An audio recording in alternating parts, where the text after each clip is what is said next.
Welcome to the Jamal Thomas Morning Show. My name is Jamal Thomas. This is indeed my program. And we, as I often say, can say it is our program because I can't necessarily have this program without you, your help, support, and your viewership. And I thank you for it. My voice is a little off this morning. I'm a bit congested, but nevertheless, it will get straight over the course of the show as we proceed. It is early, bright and early morning. I have a damn good show for you today. Michael Maloof, he is going to be here. Also, we're going to have Angie, and we are going to have Esteban Carrillo. I'm getting much better rolling my R's. And we're going to have Shoban Saxena.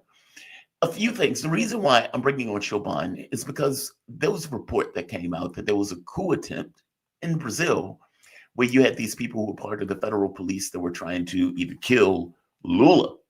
Those people have been apprehended and arrested. And as you know, I was sent to Brazil to cover that election. And I was on the ground watching as this extremely close election, like 51-49, where the public was extremely split between Lula and Bolsonaro.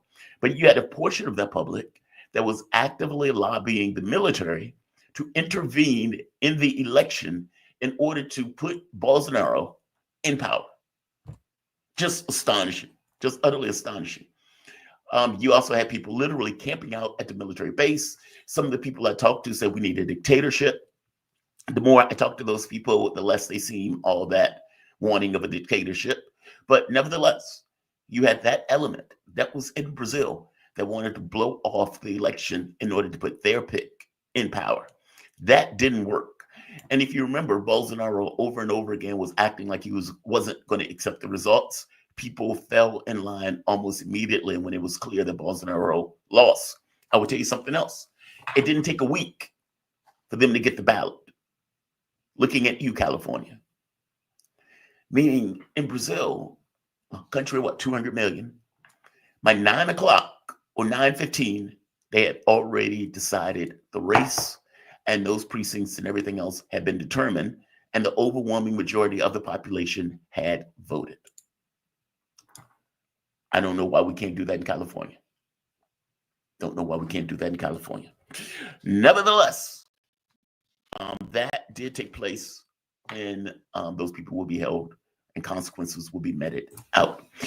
In regards to, we are in the wake of Russia asserting itself powerfully using the ICBM. It was a missile that apparently was unknown to the rest of the world. It was the first time a missile like that had ever been used. And it was a missile that in many respects, in all respects, is incapable to be stopped. It broke out into 6 different warheads that had the ability to hit the area in 6 different places, pre-programmed. And there's nothing that anybody in Europe or the US can do to inhibit, impede, or stop, considering it is going at something like Mach 10. Apparently, it was moving at speeds of like 2 to 3 kilometers per second as it was re-entering the atmosphere, hitting the ground. Utterly astonishing. Utterly astonishing. This is a clip of kind of what it looked like. We don't have any video of what it looked like when it, like in full color and everything else, but this. And I want you to notice something. We're watching this from very far away. So when you're seeing the flashes of light, that is it coming from the atmosphere. Meaning the flash of light, and then when it hits the ground, what you are seeing, bam, coming through the clouds, hitting the ground within a few seconds. Within a few seconds. So these flashes, bam, ground, ground, ground, ground. That's how fast it's going. That's how fast it's going. Just astonishing speeds. Right here. It says, considering that each group of RVs take about 0.5 seconds to reach the ground from the cloud, which is about 2 kilometers from Earth's surface, the RV reached ground at a speed of 4 kilometers per second, or Mach 12. Mach 12, 12 times the speed of sound. That is mind-blowing. Dmitry Medvedev comes out. So that's what you wanted. Well, you've damn well got it. A hypersonic ballistic missile. And he is showing other pictures of it also as it destroys anything that it touches. That is astonishing. That is utterly astonishing. Putin came out and Putin gave a speech. I'm going to read that speech because you're probably not going to see it in the West. This is a portion of what he said as he addressed the public, meaning his public, and as he addressed the world.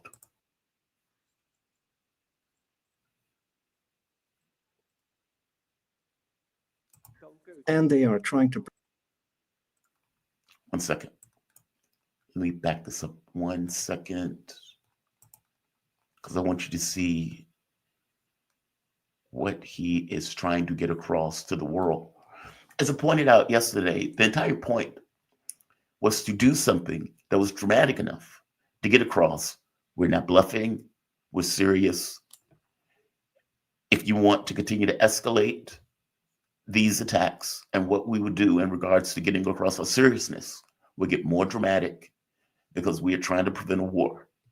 And what I mean by we're trying to prevent a nuclear war, it seems that the West has taken this idea that Russia is either bluffing or it's not serious. And what they are trying to say is we are dead serious. This is happening on our border. You are attacking us, meaning you, the US, the UK, whatever other forces want to use it. Those are your weapons. Those are your fingerprints. You are launching those missiles into our country. That is unacceptable. Stop, or you also will be targeted. You're attacking us. You will not go without consequence.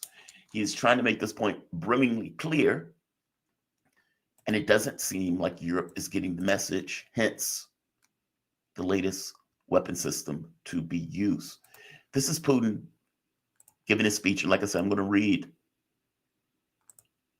parts of this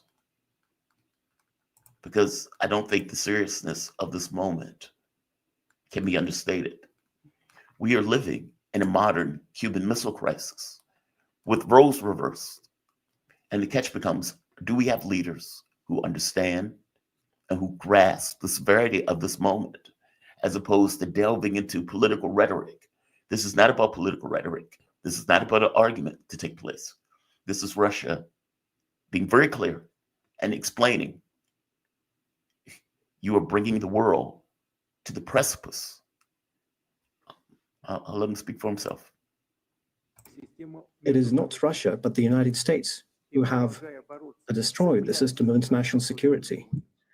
And they are trying to preserve their hegemony and stoking a global conflict. We have always preferred, and we still prefer, to resolve our disagreements and using peaceful means, but we are prepared for any scenario.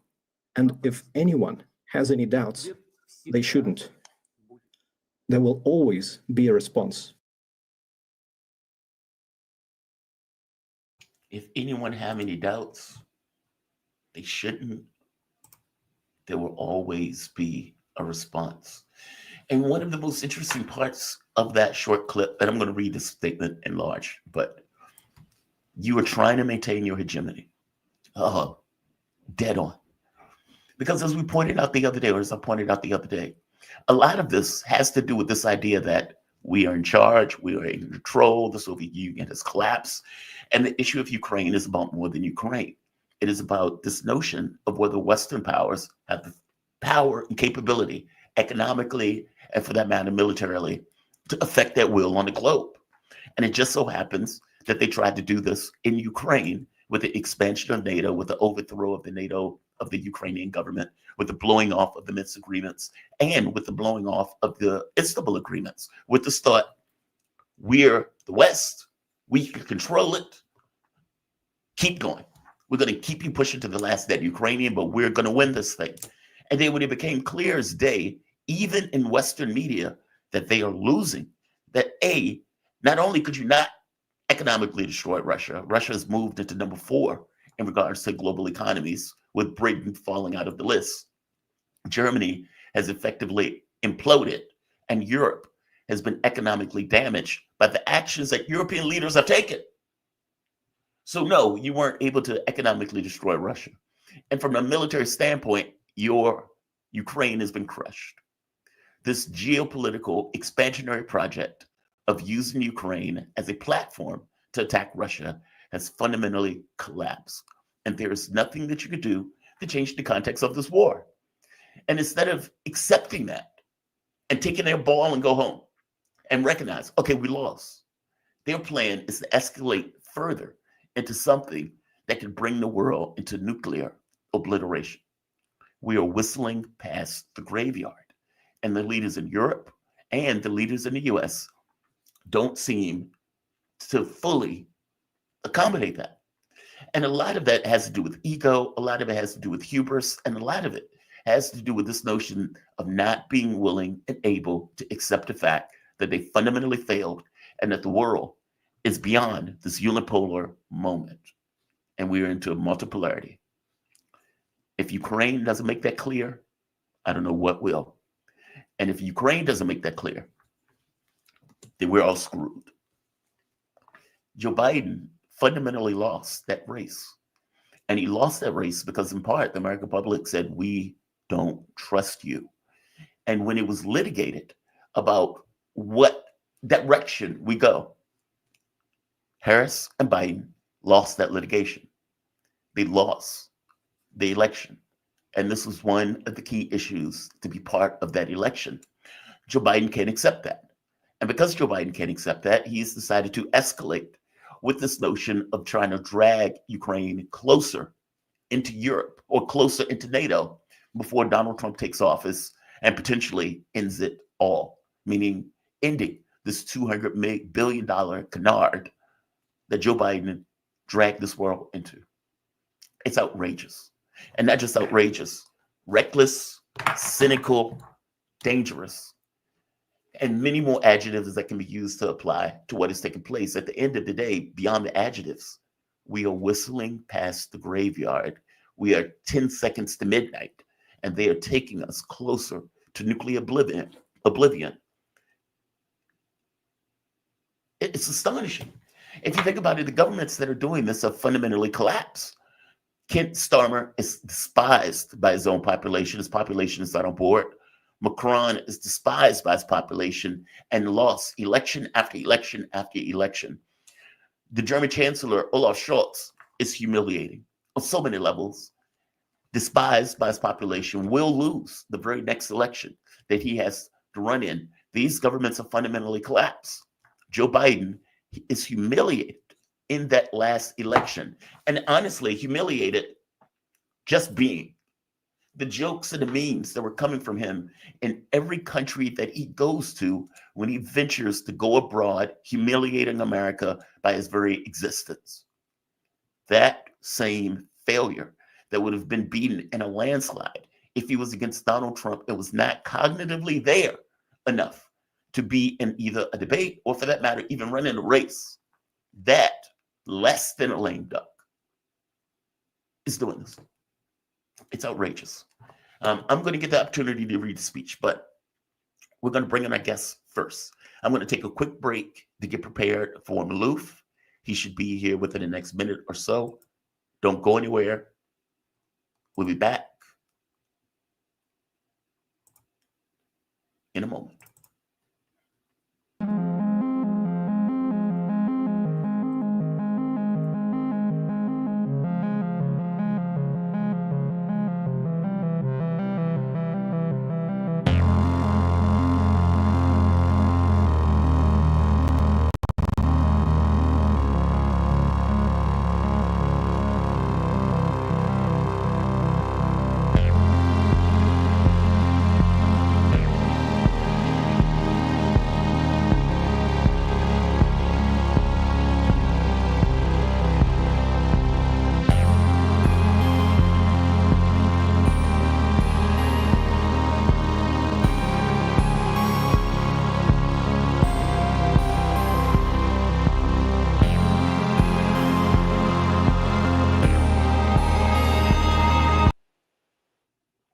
All right, let's do this. While I wait on Maloof, I'm going to go through Putin's speech and just give a call sign. My name is Jamal Thomas. This is Jamal Thomas Morning Show. We run from 7 a.m. to 10 a.m. Monday through Friday. Definitely check us out. And more to the point, if you dig this content, give this content a like, share this content far and wide, share it to your mama, uncle, anybody that you think might be interested in it. The objective of the show is to grow. We're trying to hit 40,000 by the end of the year. And damn it, I think we can do it. More to the point, if you really find yourself digging this content, consider giving either through PayPal, Patreon, or for that matter, Super Chat. All of those things are deeply appreciated. And right here, thank you very much. Drink warm tea with raw honey and lemon. Raw honey is a natural antimicrobial, and lemon is vitamin C, which boosts immunity. Feel better, Jamal. Janice, I don't feel bad. I don't feel bad. Oftentimes in the mornings, I'm stopped up. I get congested. It's somewhat of a natural thing for me.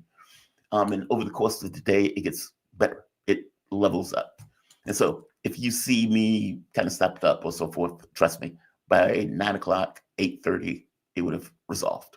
But I do thank you for your suggestion. It is deeply appreciated in real terms. All right, let's go through Putin's speech. So this speech should be read to audiences abroad because he's very clear in what he's trying to get across. And what he's saying is right and has not been contradicted by anybody. Those are your weapons. You can't fire those weapons without you firing those weapons. And because it is you firing those weapons, meaning the US, UK, France, or whoever, then you are responsible and are a party to the conflict and are open to be hit since you are firing those weapons. Meaning you are attacking Russia, the United States, you're attacking Russia, UK, you're attacking Russia. Why do you believe that you are not also eligible to be up for attack? And in order for us to try to prevent this from escalating, because you don't think we're serious, then we need to take muscular and forceful action in order to get that across to you. We are trying to prevent a nuclear war. And the only way we know how to do that is to demonstrate our seriousness. Up to this point, you've taken pragmatism for weakness. That stops. We're stopping this nuclear, the spiral. The spiral is going to lead us to oblivion. That is the main point. That is the main point. So right here.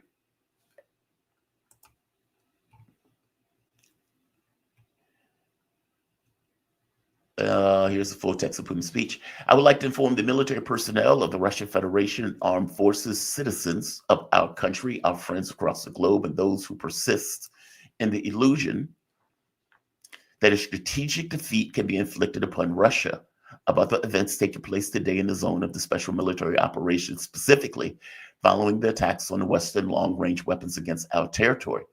The escalation of the conflict in Ukraine, instigated by the West, continues with the United States and its NATO allies previously announcing that they authorized the use of long-range, high-precision weapons for strikes inside the Russian Federation. Experts are well aware, and the Russian side has repeatedly highlighted that the use of such weapons is not possible without the direct involvement of military experts from manufacturing nations. On November 19th, 6 Attack-Adams tactical ballistic missiles produced by the United States, and on November 21st, during a combined missile assault involving British Storm Shadow missile systems and HIMARS systems produced by the United States, attacked military facilities inside the Russian Federation in Bryansk and Kursk regions. From that point onward, as we have repeatedly emphasized in prior communications, the regional conflict in Ukraine provoked by the West has assumed elements of a global nature. Our air defense systems successfully counteracted these incursions, preventing the enemy from achieving their apparent objectives. Their current objectives. The fire at the ammunition depot in Bryansk region caused by the debris from Attack-Adams missiles was extinguished without casualties or significant damage. In the Kursk region, the attack targeted one of our command posts on our group north. Regrettably, the attack and the subsequent air defense battle resulted in casualties, both fatalities and injuries, among the perimeter security units and servicing units. However, The command and operational staff of the control center suffered no casualties and continue to manage effectively operations of our forces to eliminate and push enemy units out of the Kursk region. I will underscore once again that the use by the enemy of such weapons cannot affect the course of combat operations in the special military operations zone. Our forces are making successful advances along the entire line of contact, and objectives we have set will be accomplished. I just want to highlight that point also. Nothing that is being done would affect the course of the war. Nothing. Meaning nothing that you are doing is going to change this, short of continuing to escalate this conflict. In response to deployment of American and British long-range weapons, on November 21st, the Russian armed forces delivered a combined strike on a facility in Ukraine Defense Industrial Complex. In field conditions, we also carried out tests of one of Russia's latest medium-range missile systems, in this case, carrying a non-nuclear hypersonic ballistic missile that our engineers named Arresst. The tests were successful, achieving the intended objective of the launch. In the city of Dnipropetrovsk, Ukraine, one of the largest and most famous industrial complexes from the Soviet Union era, which continues to produce missiles and other armaments, was hit. We're developing an intermediate range and shorter range missiles in response to the United States plans to produce and deploy immediate range and shorter range missiles in Europe and Asia Pacific region. We believe that the United States made a mistake by unilaterally destroying the INF Treaty in 2019 under far-fetched pretexts. Today, the United States is not only producing such equipment, but as we can see, it has worked out ways to deploy its advanced missile systems in different regions of the world, including Europe, during training exercises for its troops. Moreover, in the course of these exercises, they are conducting training for using them.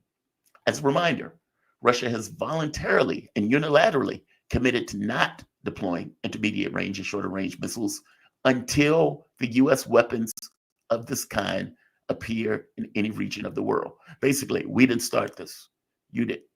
To reiterate, we're conducting combat tests of the Arresst missile system in response to NATO's aggressive actions against Russia.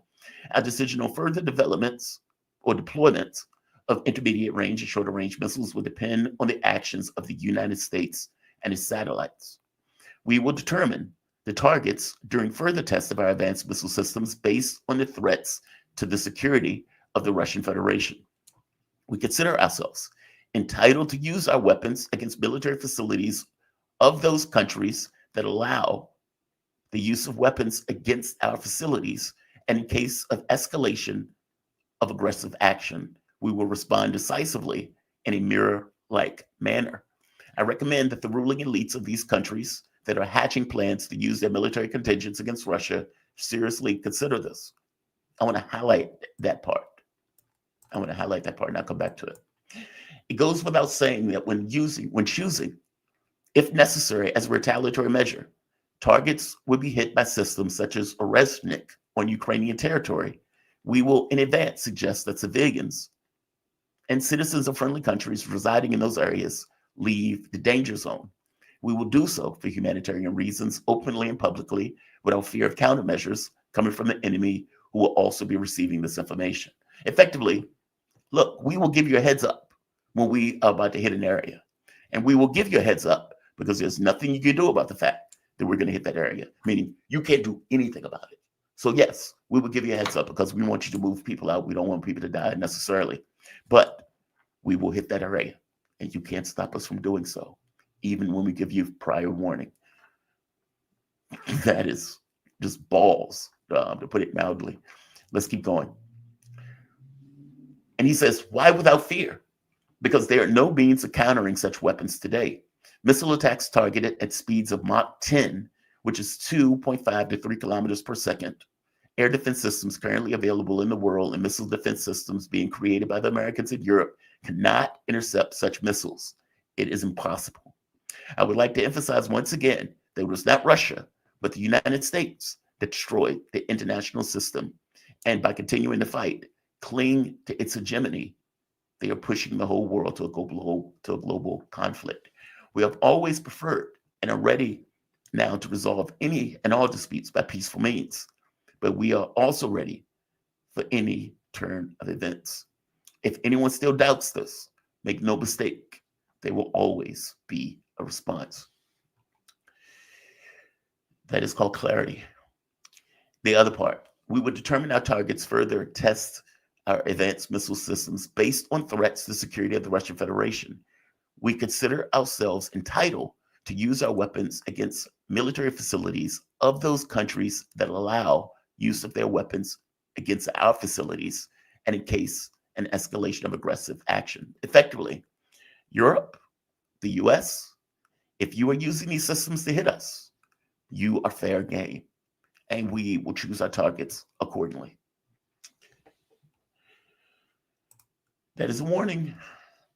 And the question is, do they accept and do they understand that warning? Meaning, are they taking this with the seriousness and the gravity that it deserves?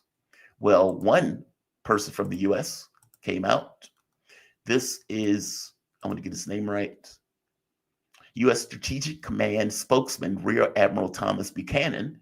He effectively says, hey, we're ready for a war. We're ready. And we, in order to maintain control of the world, will get into a nuclear conflict if we think we can maintain control of the world. Effectively, and I'll play it. This is Buchanan. Just an outrageous comment in such a moment. I mean, the idea that you see that your response is, well, we need to maintain hegemony, which is effectively what Putin said. You're doing this because you don't want to accept the fact that you lost. And this is your way of trying to maintain hegemony by continuing to escalate a losing war. Let's hear Buchanan.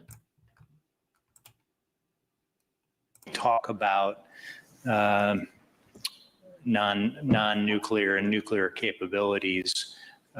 We certainly don't want to have an exchange, right?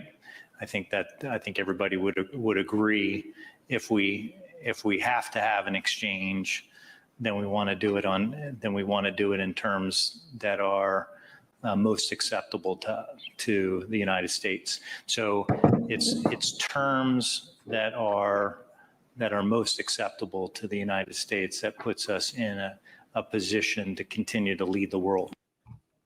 Terms that are acceptable to the United States. What are your thoughts on that? This is the overarching problem we're seeing. It is terms that are acceptable to the United States for us to continue to lead the world. Think about that. Think about that. That your main concern is, well, we clearly want to stay in charge. We still want to stay in control. We want to maintain a hegemonic might in maintaining influence and control around the globe. That's his argument. Now, the catch becomes, do they and everybody else think that way? Or are there rational people in Europe? Are there rational people in Washington that saw that missile strike and took it with the severity that it demanded? Again, Russia's not expanding to the border of Texas. We have expanded to their border. Russia didn't knock over Mexico.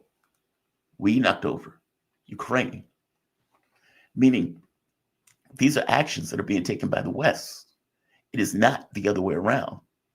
Russia is defending its sovereign territory, and the actions that they've taken up to this point has been specific to that defense. We have decided to continuously escalate, and they are taking provocative action in order to tell us to stop. Now, the lying at this point needs to stop.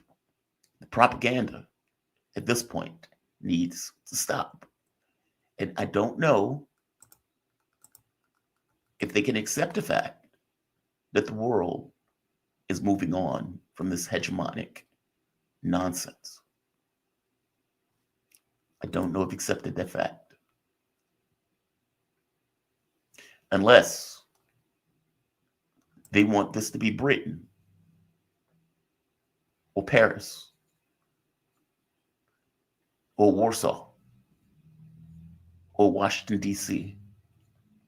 They need to stop. This missile is capable of carrying a nuclear warhead also, which again was part of the point. Now, whether they fully grasp it or not, I don't know. And I would point out that this is the reason why Joe Biden lost. I would point out this is the reason in part why people chose Trump.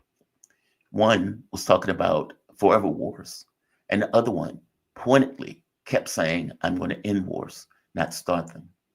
Now, whether Trump was serious or not, I don't know. But I would say this is gravity. And I would even put something else up, pointing to Kiev and saying, hey, there's going to be a missile strike on Kiev, and having them close their embassies and everything else, thinking, oh my God, missiles are going to fall from the sky on top of Kiev. And then for it hit Dnipropetrovsk.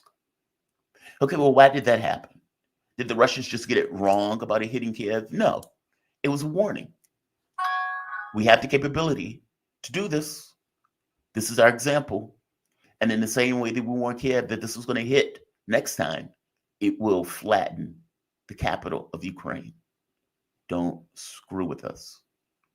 Don't screw with us. I hope they get the message, but it doesn't seem like they are. I am trying to get my guest. He has not responded, and I am hoping that he eventually joins, but apparently I think it's not going to happen. Look, I would tell you this, if a guest goes on my shit list, no show, no response. And so I like Michael as a guest, but if he can't show up, that becomes an issue. Right now he's in Russia. And I spoke to him yesterday, and he said he would be able to join me. And if maybe he can't, I don't know. We'll see. We'll just move on either way. Look, my basic point is this. This is not good. We're whistling past the graveyard. And I use that saying because I try to make this point of saying they are taking this provocative action as if reality is not a real thing. Russia has been invaded multiple times by European forces. In one war, 10 million people were killed. In the Second World War, you're talking about 30 million Soviet citizens, many of which were Russians, were slaughtered by German forces. This doesn't even count the invasion by Napoleon and French forces. Why do you believe a country that has suffered that many casualties will not be serious about their borders? I'll go further. At the point where you knocked over the Ukrainian government and you put a military contingent on the Russian border, trying to bring Ukraine into NATO on the Russian border, Russia has been involved in a war, or they have been killing, or for that matter, dying, with hundreds of thousands of people being killed over the last few years. These people in Washington, in Germany, in Paris, they are drinking their cappuccinos, and they're in their cozy offices, in their air conditioner or in their heater, and they don't seem to believe that the oven is hot. One group has been involved in a war, killing and dying. That group is serious. They're not playing around. This is happening on their border, and the entirety of the Russian state, and its population included, to the tune of over 80%, are in unison. The governments that are involved in this have no popular support and no political will to do what they're doing. And yet they're dragging their countries into a situation where they will all die. They don't seem to take it seriously. And for all of this thought about Putin is bluffing, I have no idea why they think that. I have zero idea why they think that. The other day, there was a conversation with the Russian ambassador in the UK. And he's effectively telling him, look, you are dropping bombs. Those are attacks from your country onto Russia. This is a problem. Listen how this incompetent host tries to either deflect or to issue propaganda to get around the very basic point that those are your missiles. You're firing those missiles, and those missiles are hitting Russia. That is intolerable, and it would not be accepted. This is not about propaganda.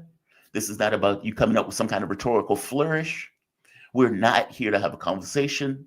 I am telling you what we are going to do. However you take it is how you take it. And what concerns me is that this guy doesn't seem to take it with the gravity it requires. And he is bringing up utterly ludicrous arguments to try to deflect from that point. This is on Sky News. Is directly involved in this war. Absolutely. Britain and UK is now directly involved in this war because this fighting cannot happen without without NATO staff, British staff as well. But you are using Chinese dual-use technology. You're using Iranian missiles. You're using Iranian drones. You're using North Korean troops. So are you saying all those countries are now directly involved too? You do not allow me to answer. It is I'm just saying it can't work both ways, really. How it works both ways. No, on that subject, I can say easily that That is absurd. That's absurd on so many levels. For one, the North Korean thing is a canard. They have not demonstrated that North Korean troops are on the battlefields. That was something that they brought up. Hey, the North Koreans on the battlefields. And the media ran with that as if it was a flat fact without a shred of evidence attesting to that point. Didn't happen. Doesn't exist. In regards to dual use, hey, your troops are wearing Chinese underwear. I think those may be even made in China boots. So aren't these things equivalent? Dual use items are items that can be used for multiple reasons. So there's a plug or there's a wire. That wire can be used in a toaster and it might be used in a weapon. And he is trying to argue that that is the same thing as the UK or the United States building a missile, programming a missile, firing a missile into Russia. That is outrageous. And it's absurd. And it's absurd in a way that gets across how paltry of an argument you have of why you believe it is okay for the US, the UK to fire missiles with their own hands on it into Russia. It's an absurd argument. And again, we're not here to argue, is this ambassador's main point. I'm not here to argue with you. This is not about rhetoric. This is not about you giving me some propaganda that you think is going to somehow affect the situation. Nothing you say here will affect the situation. You are firing missiles into Russia. Full stop. And I am here to tell you our response. That ICBM that you just saw hit Ukraine, if you persist, will land in London. Full stop. Mic drop. Gets up, leaves interview. That's what needs to be said. What they don't seem to grasp is that you have just initiated a war. What you're doing is an act of war. It's one thing, and just be very clear, Russia never made the argument that Ukraine firing a US missile is an act of war against the US. For the last 3 years, they have been using missiles from all over the world, from the US, South Korea. They've been using artillery that has been dragged in from one country after the next. They've been using mercenaries on the ground that are American, French, British, etc. And at no point during those 3 years that Russia said, we are at war with all of you. Not officially, even though they had to know it. No, they proceeded with the war against Ukraine. I'm telling you, there are hardliners in Russia that wanted that war to escalate against all of NATO, considering all of NATO was using their collective might to attack Russia. The entire way through, they never took this argument that we're against all of you. They proceeded in fighting the war against Ukraine and proceeding with a special military operation. It was only when it got to the point where it was clear that those missiles were being fired by the UK, France, or for that matter, the US, that they said, enough. We're not going to continue this. If we continue this, this is going to continue to escalate to a point where NATO troops are going to be in Ukraine. That is intolerable. We're going to stop this now. His argument here is acting as if, well, you're using dual use items. Isn't that the same? Even if that's true, those aren't missiles, weapons, or anything fired by the Chinese, fired by the North Koreans, fired by anybody else but the Russians. Those are Russians using those weapons, not the other way around. Meaning it's not Iran firing off an Iranian drone. It is not North Korea firing off some kind of weapon. All of these are items that are either purchased or built by the Russians, just like the weapon systems that were given to Ukraine to attack the Russians. I'm trying to make this point very clear. At no point did Russia say that the weapon systems that you're being provided, that are being used by Ukraine, is in essence an attack by NATO. No, they're saying the missile systems that you're using now, that you are firing now into our country, is an attack by NATO. This reporter is making somewhat of a dicey, dubious argument of something that was never quite made an argument. I genuinely hope that this is not the take of people in Europe and America, where they are going to use or try to use semantics in order to get around the fact that Russia is being serious. Russia is dictating this, not debating this, and that they recognize it for the gravity that it deserves. I don't know if they are. We're going to find out when they start firing additional missile systems into Russia, and we will see an escalation by Russia once again. I don't know if they're getting it with the gravity it deserves. I guess we'll find out in the coming days. But either way, we are on the knife's edge. We are on the precipice of disaster, and we are being led by utter fools, by utter and complete incompetent fools without any notion of political legitimacy in these countries that are taking us to the brink of oblivion. Be terrified. Be terrified. And I don't believe for a moment that the countries involved agree to this, meaning the people of those countries would be okay with what these leaders are doing. Just astonishing. Utterly and completely astonishing. I want to move on to a different topic. The International Criminal Court has issued an arrest warrant for Netanyahu and for Gallant. Thank God. Thank God. I would imagine this is deeply humiliating. I'd imagine this is something that is long overdue. Long overdue. And I want to read parts of this because from my point of view, and from the point of view of a lot of people around the world, I would even go so far as to say the world majority's point of view. Why weren't Joe Biden, Blinken, Sullivan, and that sociopath Matt Miller included in these arrest warrants? I don't get why they weren't. If you are going to say that Benjamin Netanyahu and Gallant committed war crimes, crimes against humanity, and they did. If you're going to say they used starvation and deprivation as weapons of war, and they did. Gallant and Netanyahu had no capability of doing those things without Joe Biden, Blinken, Sullivan, and that sociopath, Matt Miller, giving complete cover and money for them to do it. Meaning in the US, if a person robs a bank and kills somebody in pursuit of robbing a bank, if you even drove the getaway car, you could be held for murder. If you gave him the gun and you knew what he was going to do with that gun, you could be charged with murder. If you gave cover and lied to the cops for it, you could be charged with murder. Meaning, from our own justice system, if you were a party at all to any of it, you will be going to jail for the rest of your life. Full stop. Because they show culpability in having any element involved in that case. I'm saying that the idea that the ICC will pass this against Gallant and Netanyahu,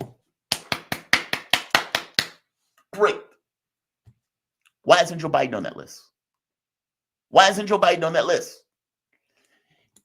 Could Netanyahu murder and create rivers of blood in the way that he was able to create paintings of misery and agony?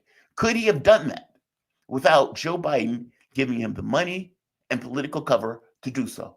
And the answer, of course, is no. The United States has paid for more than 70% of all of this death and destruction.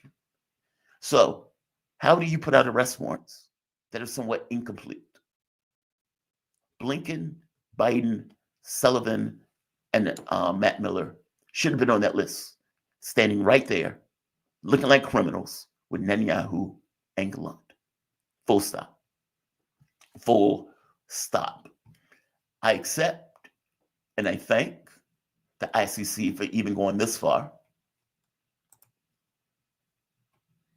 and putting these two criminals and putting out an arrest warrant for these two criminals. If you notice, Gallant, criminal on the right, he's been fired from his job. He's been fired from his job. Nevertheless, he was on the job, killing, murdering, maiming, starving, raping, etc., Palestinians over the course of this year.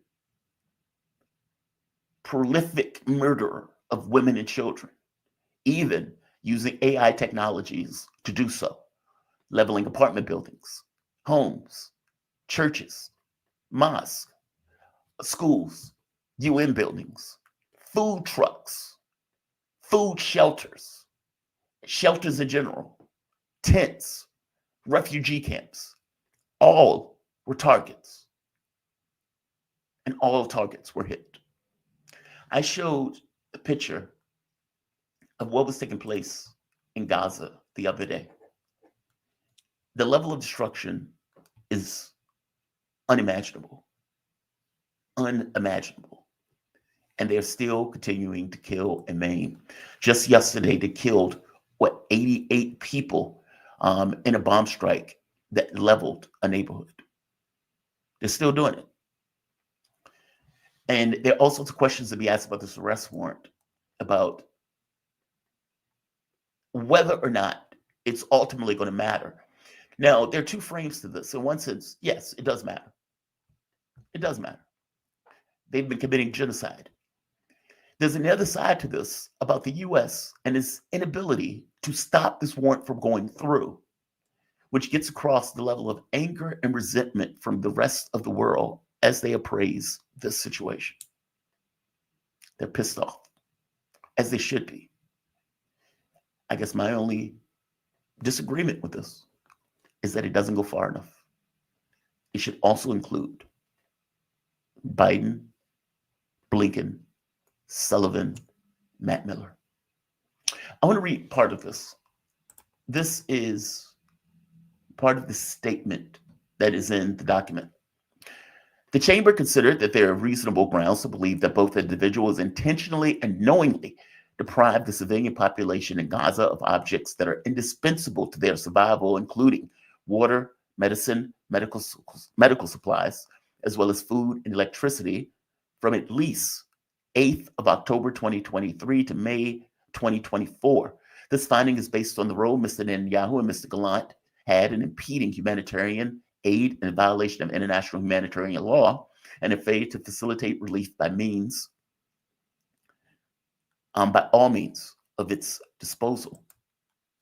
The chamber found that the conduct led to the disruption of the ability for humanitarian organizations to provide food and other essential goods to the population in need in Gaza. The aforementioned restrictions, together with cutting off electricity and reducing fuel supply, has also served to impact on the availability of food in Gaza, of food and water in Gaza, and the ability of hospitals to provide medical care. Well, that's the other thing. They've been blowing up hospitals also. The chamber also noted that the decisions allowing or increasing humanitarian assistance in Gaza were often conditional. They were made to fulfill Israel's obligations under international humanitarian law, or to ensure that the civilian population in Gaza would be adequately applied with its goods in need. In fact, they were a response to the pressure of international community or requests by the United States of America. In any event, the increases in humanitarian assistance were not sufficient to improve the population's access to essential goods. Furthermore, the chamber found reasonable grounds to believe that no clear military need or other justification under international humanitarian law could be identified for restrictions placed on access to humanitarian relief operations, despite warnings and appeals made by Inter Alta or ELIA, the United Nations Security Council, United Nations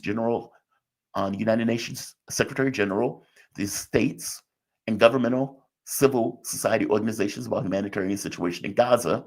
Only minimum humanitarian assistance was authorized. In this regard, the chamber considered prolonged periods of deprivation and Mr. Netanyahu's statement connecting the halt in essential goods humanitarian services with the goals of war.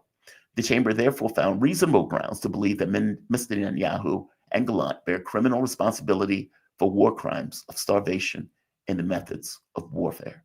Basically, starvation became a tool of war.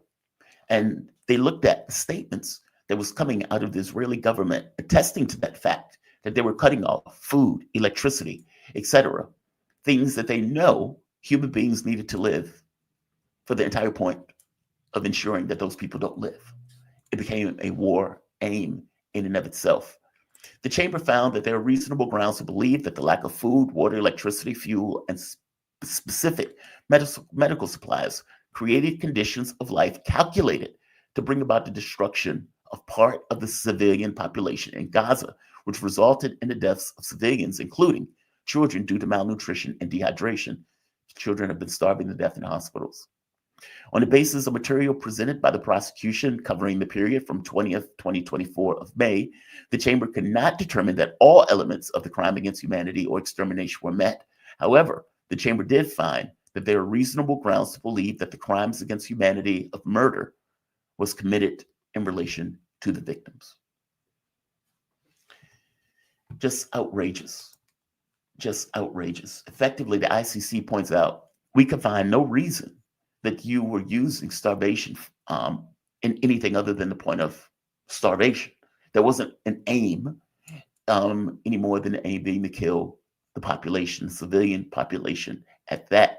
There are reports of doctors doing surgeries on children without anesthesia because they didn't have access to the medical supplies in order to anesthetize the person, the victim that they're going through surgery and performing surgery on. I have been in surgery where I woke up in that surgery. I can't fathom cutting off a limb. I can't fathom dealing with some kind of shrapnel wound without anesthetics. That is what these kids, that is what these women and children, that is what people in general in this area are going through. All of this is being done to exterminate or expel the population in Gaza. Israel wants to take northern Gaza and they want to take southern Lebanon.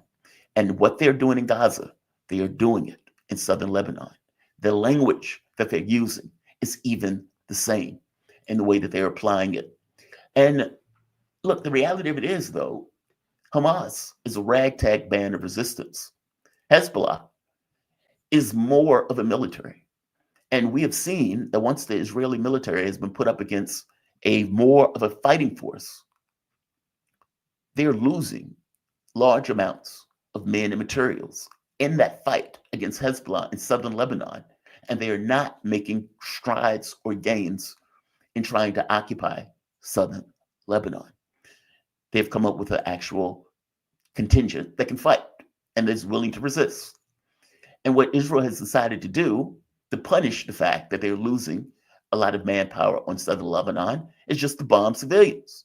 So they've decided to bomb women, children, and people going about their way in Beirut with this notion of blackmailing the government to try to get the government to give them southern Lebanon.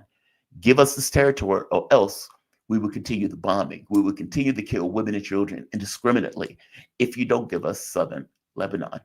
Up to this point, they have not been able to divide the population. They've not been able to create conditions of a civil war in Lebanon. And if anything, the population has somewhat coalesced around this notion that they are the enemy. They, meaning Israel, are attacking us. The response around the world has been pretty clear. Europe has decided that they will abide by the decision, and if Netanyahu and Gallant sets foot at a European capital or a European country, they will be arrested. The former Minister of Defense, Mr. Gallant, the decision of the court has to be respected and implemented.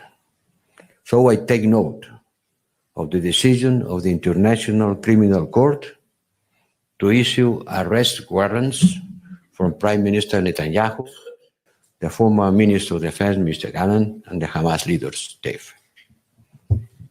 This decision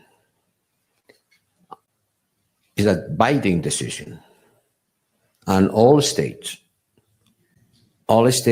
parties of the court, which include all members of the European Union, are binding to implement this court decision. The decision of the court has to be respected and implemented.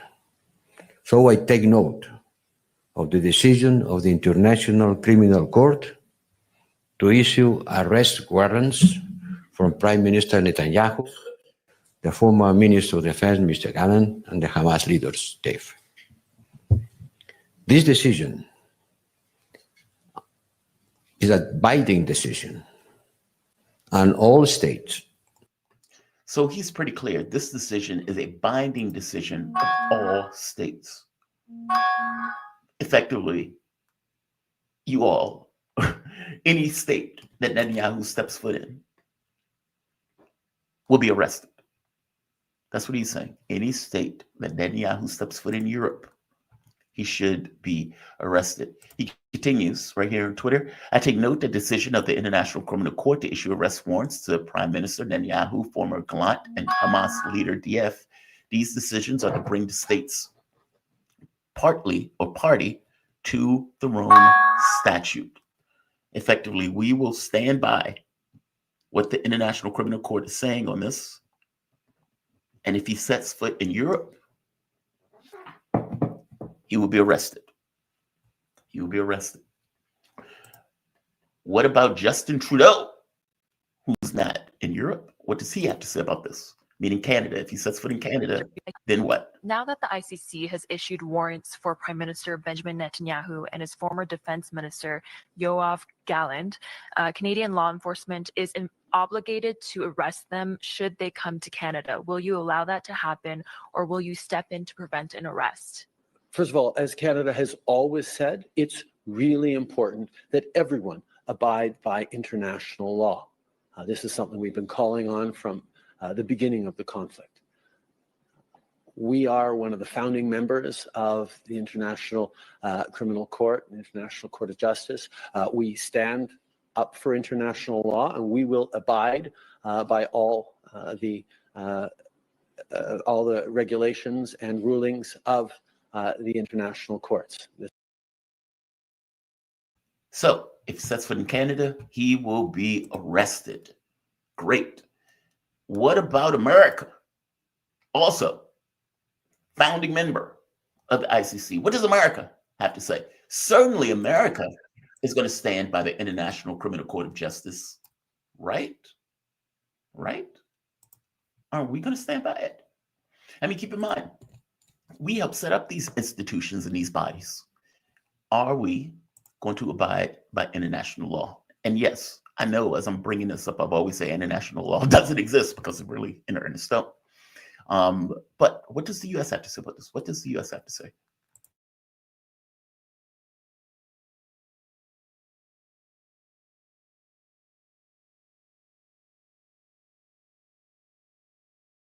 Couple things. So the first thing that I will say is that obviously we reject, and we certainly have different opinions on that, and we're going to let other countries speak for themselves. We're speaking for ourselves. And so we're not going to be executing any arrest warrants. That is not something that we're going to do from here. And I do have some examples on when you asked me about the process and why we think it's essentially a flawed process. And so in contrast to how he has treated, this is the prosecutor, how he's treated others, including Nicolas Maduro and his associates. The prosecutor failed to provide Israel with a meaningful opportunity to engage constructively and to properly consider its domestic processes. This calls into question the credibility of the prosecutor's investigation. Oh, that's great. That's great. If you notice, over the course of the last year, the U.S., Matt Miller, Patel, John Kirby, when they were confronted with crimes one after the next, hey, Israel murdered this American. Hey, Israel murdered that child. Hey, those people were raising their hands and Israel shot them down. Hey, Israel's starving the population. Are we okay with that? Are we going to do anything about it? Over and over again, they would say for the entire year, we're letting Israel investigate it. And of course, Israel will come out and say, well, we've seen nothing wrong. Everything is great. For the entire year, they've done this. And the reporters have gotten more and more annoyed at the rebuttals and the refusals of the United States to even follow its own laws. We didn't even follow our own laws. Why does Joe Biden have to tell Israel, hey, you need to get humanitarian assistance to the people, and if you don't, in 30 days, we may make a different choice about what we do with our weapons? Now, nobody, not even an infant that knows very little about this, believed that the U.S. was credible in this threat. The threat was purely for the election. What I'm getting at, though, is if Israel was fulfilling its obligations to ensure that people could eat, that people had access to water, that they weren't starving the population, why does the U.S. have to put this threat out? Meaning, if they were attending to the idea that humanitarian assistance was being delivered to the people in those regions, as opposed to Israel putting out a food truck and then shooting people, starving people as they go for food, which is what they did, then why do you have to put this threat out? Meaning, the very fact that the threat has been issued by the U.S., whether the U.S. was ever going to live up to the threat or not, makes it clear that they were not allowing food and water, or for that matter, medical supplies, to get to the population. Exactly what the court is alleging. She's lying through her teeth. We, the U.S., have lied through our teeth the entire way through, which again is why I get to this point. Why is Joe Biden, Blinken, Kirby, Sullivan, and for that matter, psychopath Matthew Miller not also in these warrants? We have paid more than 70% for the murder, for the slaughter of innocent women and children. And we've done so for the entire year. And as I keep pointing out, it's not just the money or the intelligence that was provided to allow Israel to commit this genocide, to commit these starvation, to commit this rape, these crimes against humanity. It is the political backing. It is the political backing. And that political backing is coming through loud and clear from our historic press secretary, Karine Jean-Pierre. Karine Jean-Pierre. That's how I say it. Jean-Pierre. Karine Jean-Pierre. So the U.S. is effectively saying, screw the criminal court. We don't care what the criminal court has to say about this. We will not abide by its ruling and dictates. And of course, when you go to Netanyahu, where they scream, This is a blood libel. This is a blood libel. All of them are just anti-Semitic. That's the only reason why they will put an arrest warrant out on us, because they are anti-Semitic. Has nothing to do with us blowing up hospitals and blowing up schools and slaughtering women and children to the tune of 40 to 100,000. It's not that. It's not that at all. That is normal to do. It's not about us exterminating the population, expelling the population so we can occupy and steal that land. It's not about us annexing the West Bank. It's not about any of that. They're just Semitic, anti-Semitic. They're just anti-Semitic. You realize, and maybe they don't, because they don't consider the Palestinian population human beings, that is also a Semitic group. Meaning, those are your Semitic brothers, and you are murdering them en masse. So who are the people that are anti-Semitic if you indeed are the ones that have killed 40 to 100,000 human beings? And for that matter, you don't even consider them human beings. The criminal court has done a good thing today or yesterday. It's done a good thing. This is a response by Netanyahu's office, thanks to the Cradle. Prime Minister Benjamin Netanyahu's office said, quote, the ICC decision is anti-Semitic. Israel rejects ridiculous and false charges against it. President Isaac Herzog, this is a dark day for justice, a dark day for humanity. Think about that. These statements could have easily came out of Nazis at the criminal court. Foreign Minister Gideon Saar, this is an attack on the most threatened and targeted nation in the world and the only country in the region that openly called for and acted against by other nations seeking its elimination. Sir, you are a colony, a settler colonial state that has an open air, that is an open air ghetto in one sense, and is running an apartheid state in another, as you seek to expand, kill, exterminate, or for that matter, expel the local population that you are terrorizing. You are the only state that cannot get along with its neighbors and has been opening up military conflict in Syria, Lebanon, Yemen. To be fair, the Houthis have been on a one-man band in order to stop Israel, but fair enough. Meaning you can't live beside your neighbors. You're not open or willing or even want to accept any notion of a Palestinian state. And you've done any and everything in your power diplomatically and militarily in order to prevent its formation. It's that. Israel is the problem. The occupation is the problem. That is the irritant. And until they deal with that fact, you're not really going to deal with anything. Until they get to the point of saying, okay, how can we have safety and security for the Palestinian population as well as safety and security for Israel? That's assuming Israel continues to exist or even deserves the right to exist at this point, considering what they have been doing. The United Nations should have taken a more provocative action in dealing with Israel, considering what Israel is doing. They are literally exterminating the population. And they're doing so with all of our eyes watching it. And as they say, if a parent is willing to beat the hell out of a kid in a store, then what are they doing at home?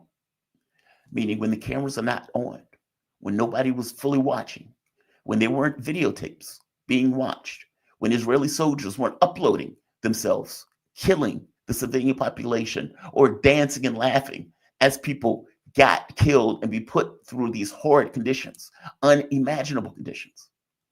Then what was happening when the camera was not on? What is happening in their jails? They raped a man. They put it on TV, and the majority of the population agreed that rape was perfectly okay. If that is what they show in the open, imagine what they're not showing. Imagine what you don't see. Good job on the International Criminal Court. The question is what happens now and whether or not there will be larger consequences for Israel moving forward. You guys are listening to the Jamal Thomas Morning Show. My name is Jamal Thomas. If you dig the show, like it, share it, hit that like button, hit that emergency notification bell. And if you really dig it, you can support it through PayPal or Patreon or Super Chat or stickers. All chat stickers will be read at the very least by the end of the show. It definitely helps the content, and you have my deepest appreciation for anything that you do to help further this content. I'm going to take a quick break. Andrew Wong will be joining me shortly. Jamal Thomas Morning Show. Back in a moment.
Welcome back to the Jamal Thomas Morning Show. My name is Jamal Thomas. This is indeed my show.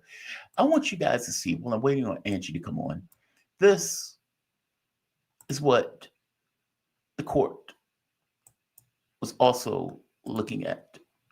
Because truth be told, it is hard for us to really get the gravity of what is taking place on the ground because we're so far away. We see pictures every so often and those type of things, but we don't fully get the gravity of events. This is what it looks like on the ground. It's just chaos. There's nothing there. And the entire point was for there not to be anything there. There's nothing to go back to. It's full extermination and expulsion of a population from an area. That is why the court decided what they decided. Starvation and death for the people in the area. We will see the consequences of that as we move forward. But we are joined with the one and only Angie Wong. Am I There frozen? she is. No. You're there. You're there. How you doing, Angie? You doing all right? Morning.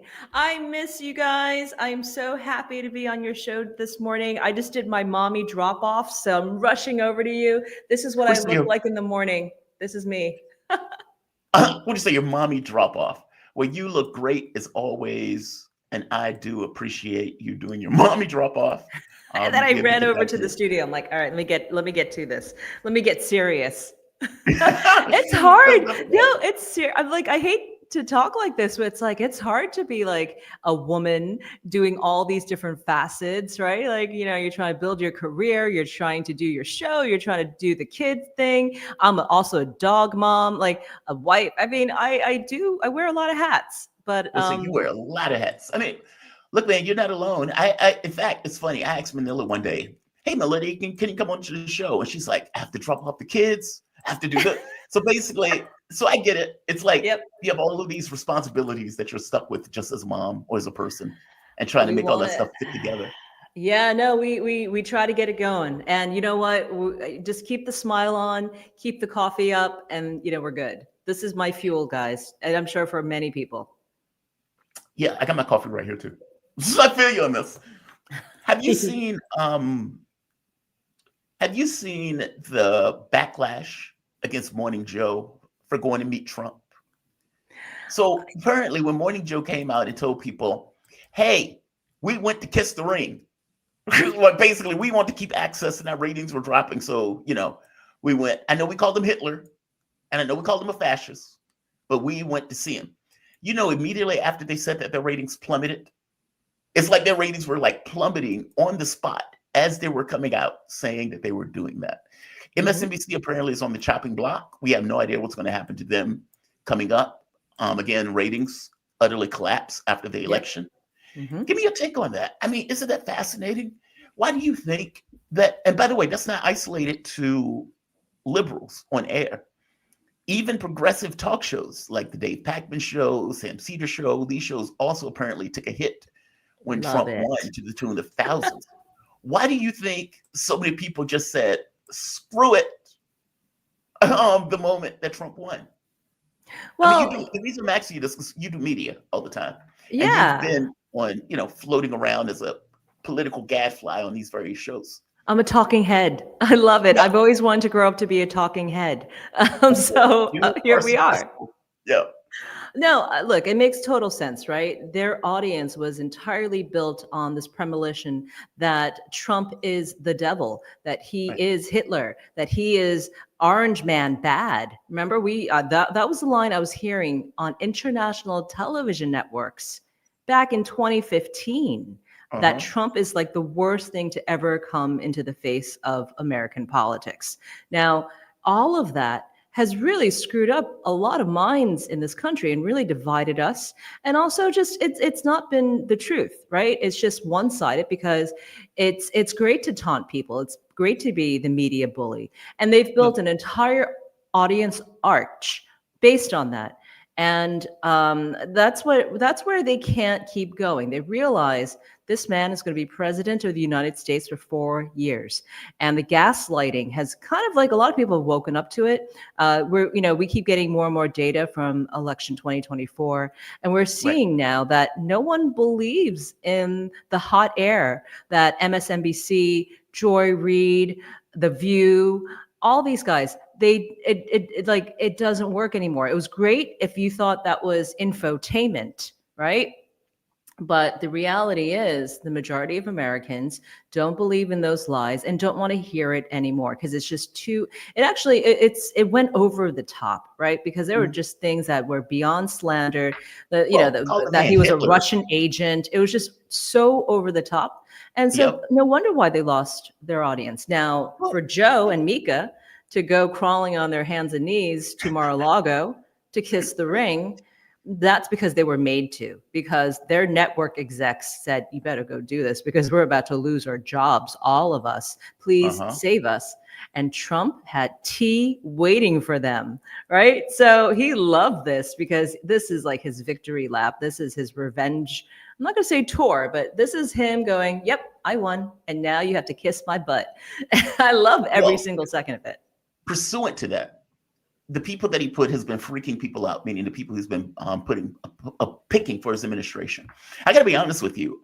I love the fact that liberals, or let's say the establishment, is freaked out by these picks, even though some of these picks also freak me out. Interestingly enough, though, Matt Gaetz failed. He's out. Now, the reason that Matt Gaetz is out is because there is no way that Matt Gaetz could have ever gotten through a committee hearing. At least that's my thought. The New York Times, initially, the ethics report was being blocked by the ethics committee. Basically, 5 Democrats, 5 Republicans. It was deadlocked. All right. Later in that day, the New York Times gets a leak of the report coming out of the federal investigation into Matt Gaetz. Gaetz was screwed. Apparently, Gaetz was having these drug-fueled sex parties, these orgies, and was paying prostitutes for it. And they had the Vimeo payments, they had the Apple payments, they had the people that were involved, they had the women that were involved. Some of the people, or at the very least one of them, pointed out that Matt Gaetz was sleeping with a 17-year-old. And even the guy that Matt Gaetz was friends with apparently turned evidence on Gaetz. That guy got put in prison for 11 years. Gaetz walked. Now, to be fair to Gaetz, that investigation was closed, despite the fact that the information ended up being leaked to the New York Times. Once the information was leaked to the Times, it became clear that Matt Gaetz was not going to be able to get through a hearing, because the first question they were going to ask Matt Gaetz, did you sleep with a 17-year-old? And Matt Gaetz would have either had to say, I plead the fifth, which is effectively admitting yes, or lie. And if he lied, he could have been prosecuted. Give me your take on that. Is there anything I said that you disagree with first? And I want to step into that for a bit. Ooh, there's a lot going on in this. Okay, so Matt Gaetz has been trying to skirt this House ethics report for a long time, which we know that was started originally by Kevin McCarthy. Right. And that is going to be a lifelong feud between the two men. Gaetz stepped down from the 118th Congress because he announced that he was going to be, the nominee for AG of the United States under the new Trump administration. Then we learned 2 hours later, after that announcement, that, the House committee ethics committee was about to release his report on underage girls, these parties, and payment to prostitutes, et cetera, et cetera. Okay, he dodged that one bullet, right? Then you hear Trump, well, not just before then you hear the entire political world explode about him being picked for Attorney General. I mean, I even went on air blasting him because he's got to be like the most, not beyond underqualified, one of the most hated men on the Hill. Yep. So it was just such a weird pick. And I, knowing Trump and knowing his gamesmanship, I was thinking, well, what's the play here? And there was, several theories, including that, Matt Gaetz would have to go in front of a Senate panel and be confirmed. And it could be as short or as long as the senators wanted. He would be under oath. He would have to testify. And clearly this particular episode would have come up during that particular confirmation session, right? But he can't lie under oath. He can't take the fifth in front of senators. Exactly. You got to tell the truth. And then meanwhile, you got the FBI like listening. Oh, that's, an investigation we're going to be doing, or et cetera, et cetera. So there was I couldn't see why Matt Gaetz would take on this path, because there was no path to victory. And I knew that as soon as the announcement was made, I went on air. I even got blasted for being, what they would say, going against Trump. But I don't know of any respectable MAGA woman who would go for this.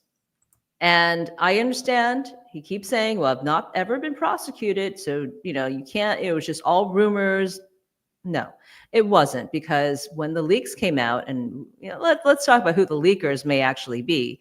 But when the leaks came out, and I was actually on air with one of the investigators of the ethics report, and he's seen the videos. Oh yeah, he's seen the videos. there's a lot of facets here. It wasn't just Matt Gaetz on the video. Yeah. That's the problem. He Really? didn't do it behind closed doors. There were other high-level White House and congressional officials there. And I think that President Trump may have wanted to protect everybody, may have also wanted to play a little five-dimensional chess with Matt Gaetz, may have also— basically knowing that Gates was never going to get confirmed. And everyone knew that Matt Gaetz did not have the numbers. And even Trump came out to say a few days ago that, hey, if Gaetz, can survive until January, he's got the job. I thought it was like Hunger Games. You know what I mean? So, and JD Vance was there to chaperone, but also report back to Trump on what the realities were. Trump was not going to risk the legitimacy of his presidency by using the recess appointment, which we heard so much about. And I just, not for Matt Gaetz anyway. Why would you, But wait, real quick. But Gaetz jumped out of Congress immediately. Meaning he's out of Congress right now. He had to because, so I was there on the Hill during that week. Yeah. It was orientation week, right, for the new Congress coming in. Right. And the congressional calendar, which, just a calendar, the scheduler, was released either that Monday or Tuesday to the new Congress coming in, and also the 118th Congress. So you could see what was on the schedule. And Gaetz and others saw that on Friday of that very week, the House Ethics Report was going to get released on him. Right? And the investigation was going to start up again. So literally within a day, maybe even hours, Gaetz said to Trump, I need a get out of jail free card. And I think a plan was hatched, and it was all done on the fly, which is why you don't see the long-term thinking in all of this, right? It was just to get him out of Congress immediately. And also, I was actually quite surprised to see that he also submitted a resignation to Ron DeSantis for the 119th Congress, because I don't know if he was delusional, if he really thought that he was going to be Attorney General, if he really thought that he could win over all these senators. Yeah. No, but he really, I guess he had a lot of yes people around him. And Trump and Elon Musk is, they're sitting around with their popcorn and their Diet Cokes, like waiting for this whole thing to blow up. And we, luckily it happened really quickly, right? We got to see, and maybe Matt Gaetz for the first time saw how much he is hated by people in Washington and around the world. He can't escape this. So now he's got a problem. He can't. He could theoretically go back to into Congress. Well, he would have to run again, though, right? Like he would have to run in an election to go back to Congress. Not really, because I don't believe Ron DeSantis has certified the election just yet. So he could withdraw, right? Okay. And he could go back and be sworn in on January 3rd. If there is a special election, Matt Gaetz would run again in his own special election, which would be weird. But I think Matt Gaetz at this point is eyeing the U.S. Senate seat that Marco Rubio is leaving in Florida. And I would love to see him run in that seat, because he's going to see how unpopular he is here in Florida. It's Kevin McCarthy. Can you win that? That New York Times report is rather damning. And I got to be honest, as I read through that article, I kept thinking to myself, okay, well, why didn't he get prosecuted like his friend? Like, do you have any insight into how I only have guesses, right? Look, the reality is a lot of, congressional members, they all protect each other. They just to a certain extent. But Matt is, and I said this on another network, and I'll say it again, having Matt Gaetz appointed to the AG's office, it's like giving the mob boss keys to justice, because and it's not just him, but his whole inner circle, it's filthy. These guys are the filthiest people in Washington, D.C. And that says a lot. That's a very high bar to meet, but they are. And everyone in both sides, left and right, we all know that he is.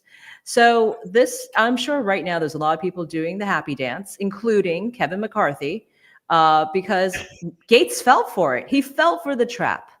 And maybe Gates realizes that now, but he's still going to start, I think it was Dick Morris who said something to the point of like, you never really die in politics. There's, like it's never fatal. Gates is going to find a way to swim back on top because that's who he is. But I don't think it's going to be with the help of anyone in Florida. So he's got a trap there. His father is scratching his head. His father is a longtime Florida senator, as in the Florida Senate. State Senate.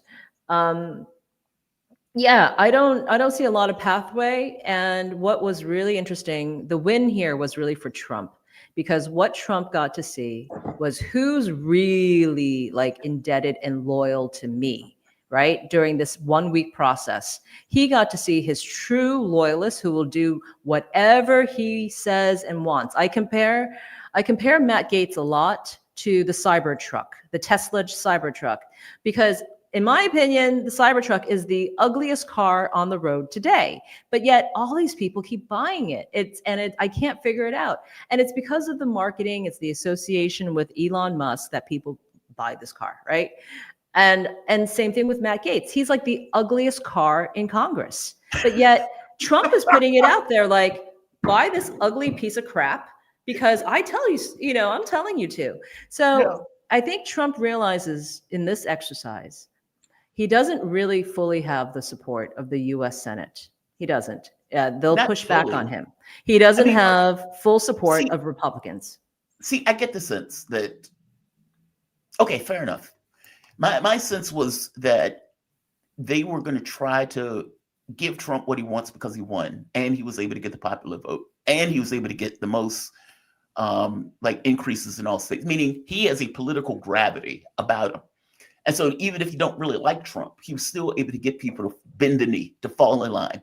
And maybe his thought was, you may not like Matt Gaetz, but I still have the political gravitas to get him through. I guess the issue for Matt Gaetz, from my point of view, is I don't know how Matt Gaetz runs in a race with this information out. I just don't know how you do it. Like they are saying, he had sex with a 17-year-old. This person says it, and this other guy who just got put in jail for 11 years also said it. He had these drug-fueled sex orgies where he was paying prostitutes that may or may not have been crossing state lines, which under the law is trafficking. Like, I don't know how you run in a race where you're barraged by all of that and you still win. Okay, I'll tell you what his pathway is. And this is just rumors, and I think I can speak on this a little bit. And also, I'll just put a disclaimer that these are rumors and guesses. Yep. Matt Gaetz is known to blackmail people, right? So he's got stuff on people, and they will move heaven and earth to make sure that none of this gets revealed. And it's not just Gaetz; it's his whole inner circle. This is the game they play, and these are the dark arts of politics. And Gaetz thinks that he can really play it, and he's a smart guy. He can play it, but I see now, given the last week, he only knows how to play a couple of chess moves ahead. He can't play that dimensional chess the real masters can play yet. Now, again, he's young. He's only 42. He's right. Learning, right? And everyone around him, it was amazing to see all the butt kissers that surrounded Matt Gaetz within seconds of the announcement that he was, that he was nominated. Yep. And I think Trump wanted to see that as well. I certainly want to see it. There were people praising this guy who was being accused for raping a child. Not a good look, you guys, but they all came out because they all wanted jobs in the DOJ, or worse, they came out because they wanted to get their cases thrown away. Look at George Santos. Remember him? The disgraced representative from New York 3. Well, he showed up on the Hill in support of Matt Gaetz when he was there a few days ago in full makeup. Like full Estee Lauder, you guys, in a suit, like in a power suit and full, I want him to do my eyebrows. Yeah. He looked like a queen. He looked fantastic. Was fierce. He was out there fierce looking. I don't know if that hurt her, but look, you have all these guys going, hey, I pushed out my cases. I've delayed my sentencing, all the stuff. Matt, you better get me off. That was what I was starting to see. And everyone came out who had some sort of criminal or civil case even. And they were all just like, whatever you got to do, Matt, I'll get you in, but you get me out. And I think Kissing that his was what ass. was being promised. Quid pro quo. Wow. Hegseth is the other one. So it came out that he apparently also had sexual abuse claims. And what I strongly suspect was going to happen to Matt Gaetz is happening to Hegseth now. Matt, did you have sex with a 17-year-old? Did you, pay money for women to go across state line? Like those questions, those pointed questions being asked. Hegseth, same thing. It's being just sound warning. This video is extremely loud. I have no idea why they recorded it this loud. So give me a heads up, sound warning. I just want to thank the Vice President of the United States, J.D. Vance, who spent the morning with me, meeting with Senators of the United States. Okay, that is way too loud. So I'm not even going to play the rest of that. Well, But I mean, he effectively- basically says that, he was never prosecuted. He was investigated, case closed, right? Right. And By the way, that's the same thing Gates said. That's the same thing Gates said. yeah, and they can claim that for the rest of their lives. Will it save them in the public? Will it save them for their Senate confirmation hearings? I think actually Pete has a better chance than Matt Gaetz, and I'll tell you why. So Trump wanted to choose a Washington outsider, but still someone who completely understands the Washington landscape, right? He did not want a defense secretary coming in with a bunch of IOUs from the, military defense complex, right? Mhm. And he didn't want someone who aspired to be, the CEO of Boeing when he exited this job. Pete is not someone who took, I don't know for sure, but I don't think he's not coming in with a bunch of, I got to pay back the people who got me in here. And he's also obviously very well media trained, which is what Trump likes. He likes the entertainer. He wants to see good looking people, in his administration. And I think that Pete can actually skirt all this stuff in a way that Matt Gaetz couldn't. And look, they also tried to dirty up RFK Jr. last night, right? Yes. Saying that, some babysitter of his came out and said, he was sexually assaulting her. So all these men have to go through it. Let them answer it during the Senate hearing, because certainly Democrats will be coming out saying, did you do it? Oh, they're going to call Is it them this everything. girl, the girl sitting right behind you that we brought into the auditorium? Some of these things are disgusting. I mean, the way they talk about Tulsi Gabbard is utterly disgusting. That woman is a lieutenant in our military.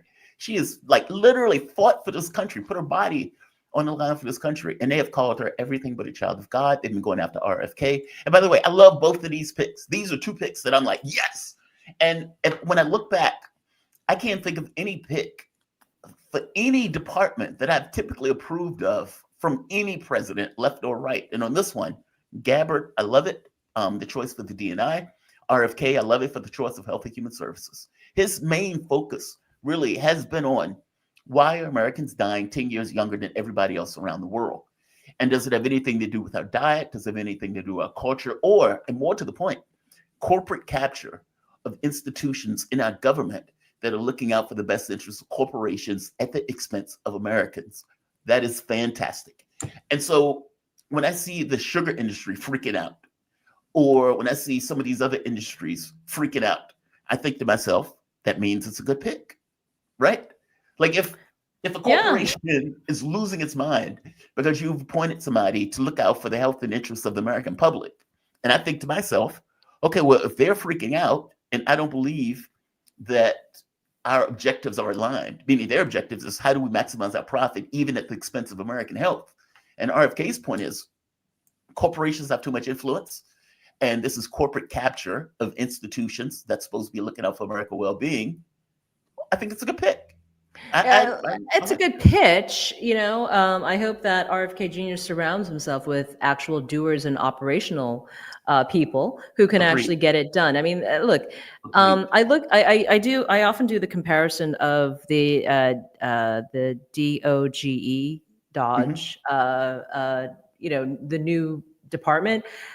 You have Elon Musk, who's a dreamer, and then you have Vivek, who can actually get it done, right? He's a operational corporate guy. guy, and he Yeah. can, like he knows the mechanics of how to get it done. And I feel like RFK Jr. is of the same cut. He's such a dreamer that I wonder if he has the operational skills to actually move on any of these things, because these are, you're not just going to cut out the corn syrup industry overnight. I'd love to see that happen. Right. And if nothing else, I think the best that we can expect, at least in the first year, would be acknowledgement that, sugar and the food industry has completely taken over our lives. And they're now working hand in hand with our pharmaceutical industry, right? Yes. It's like, let's make them sick and then let's feed them drugs. I mean, Yeah. and that is the American lifespan that we're seeing. And we've seen it for generations. I think a lot of, especially my generation and younger, I think we've seen it, we know it intuitively, but at the same time, these are the products that are available in our supermarkets and in our restaurants, right? A restaurant is not going to be paying $5 for a tomato when it can get it for 17 cents, right? Correct. And I think there's got to be some reality. Look, if JFK actually can execute his entire vision, sorry, RFK Jr., sorry, I keep saying JFK, RFK Jr., if he can execute his vision, what we're going to have is Japan, right? Well, look, I would Or tell you France. this. Yeah, that's not a bad thing. No, I mean, love it. The reason why I say that is when my girlfriend, my ex, she used to be from Austria. She was Austrian. And when she would come to the US to visit, she would be freaked out by the food that they serve here. And she would go through the supermarket. She was like, okay, we don't allow high fructose corn syrup in Europe. That's not something we allow in our foods. And she's like trying to bend over backwards, annoying the hell out of me about it, to find foods that didn't have certain products in it because they don't even have them in Europe. Like, meaning much of the stuff that we consume here cannot be sold in Europe. It's that bad. Yeah, And no, I completely agree with you, and I completely tastes agree different. with my I girlfriend. mean, Look, it's astonishing. well, I have 2 kids, right? And they're in that age of, they're almost adults now. I mean, they're still kids, but they're going through their teenage years. And, we went to the doctors. My daughter hit puberty very young, and so has a lot of girls. They're hitting puberty at age 7, 8, 9 now. Okay. And my It used son, to be that way. That was not the way it used to work. because of, it's because of all the and hormones stuff we that put are in in our our food, foods, yeah. mainly, and the microplastics and a lot of blockers that are in our foods. Yeah. My son, on the other hand, loves eating, and he's taller than he's been the tallest kid in his class since he entered school. Yeah. So I know a lot of this is not genetics, but it's in our food. So what we're going to have is a generation of girls that are shorter, because when puberty hits is when you kind of stop growing height-wise. There's a correlation there, right? So that's going to be a really interesting thing to see. And then I look at my kids and I'm like, well, I'm feeding them crap too. Let's put it, I'm not shy about ordering McDonald's, and, we're eating all that stuff because it's fun and it's good. French fries are the best there at McDonald's for sure, right? So I get that I'm feeding my kids chemicals, and I'm like, but I want them to have a Happy Meal childhood. So it's hard to now, having fed them so much sugars, trans fats and salt and MSG. It's hard to now take away that because their tongues are trained, right, and their brains are trained, and that's how they get you from the inception, right, of your American life. From the time you were born, you have these taste buds. There's even studies done in your womb of how babies, before they're even born, they have a little bit of a food addiction to this stuff because of the mother. So it's crazy. I'm happy that we're finally tapping into it. I know RFK Jr. from before all of this, and I gotta say, I don't have full confidence, because he was such a big anti-vaxxer to the point where it overcame his entire sensibility. So I really, I think he's a dreamer, and you have to be a little bit to do what you're about to take on, but you have to be realistic. You're not going to be killing the sugar industry on day one. I know they want to, and I wish they would, but it's got to be a slow burn, I think. That's my advice. To be fair to RFK, he was vaccine skeptic. And it wasn't, look, from my understanding, it wasn't for the efficacy of vaccines. He himself was vaccinated. And in fact, I think he even got the COVID vaccine. His issue is that he's a corporate lawyer. And when he goes after corporations, his point is corporations are set to maximize profit. And if that's going to be true in the sugar industry, if that's true for Boeing, basically taking out airplanes in the sky because they wanted to maximize their profit at the expense of actual engineering, then why wouldn't it be true for drug companies and drug makers? I think he's right. And when he's pointing out, like, look, man, these vaccines do not have to go through the same rigorous testing that other drugs have to go through. And then my thing is, okay, well, he's right. So why is that an issue? Meaning, if he's right with what he's saying, why shouldn't vaccines go through the same rigorous testing that other drugs go through to check the efficacy of those vaccines? Why are they separate from this? I think he's do. legit with his argument. Well, they do. I know the COVID vaccine was pushed through, right? But I don't think all vaccines are. I think they do go through a bit of a vigorous. Well, his point is preliminary testing, that laws have been passed that allow vaccines to skate past the preliminary testing that typically goes through because they can be open to prosecution. And it was deemed that vaccines were part of like a national security issue, in which case they can avoid some of the preliminary testing that other drugs have to go through. This is something he confronted Fauci on. Fauci was like, no, you're wrong. And I'll provide you with evidence. And come, lo and behold, there was no evidence for it. He was right. So his point, I know he gets cast as vaccine. And look, I am one of those people during COVID that was full-throated. My audience to this day is pissed off at me because of how aggressive I was with the whole vaccination stuff. From my point of view, we have lost 1 million people in this country. There have been plenty of people who are susceptible to illness and could die if they catch COVID, members of my family, hell, myself. And so being somewhat aggressive on that issue of saying, yeah, I don't want to be in a restaurant where the guy beside me is unvaccinated with a higher propensity of getting an illness and propensity to die. And on top of that, a higher propensity to infect me or somebody else. So I'm trying to point out that my position on this is not vaccine hesitant or skeptic. I was very aggressive on the issue. But at the same token, I want to know that they're effective. Nor do I want to know almost as a flat fact with a similar level of certainty that we have with other drugs that have to go through preliminary testing and all of this other testing. I want to know that they're safe. And so I care less about the ideological stuff. I care more about, okay, well, what's the science? What's the facts associated with it? So from my point of view, if he wants to investigate it, great.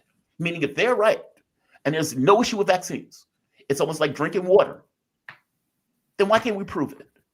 Are you saying that you want transparency? I want Jamal? transparency. Is that what you want? Is that what exactly everybody wants? Does that mean that maybe we should stop pharmaceuticals from advertising on all the major news networks? Is that what you want? Maybe that would help. Because Look, these are all agendas that he has. I don't have Trump derangement. I was one of those people that would give Trump a fair shot. If it was something I agree with, I would say it.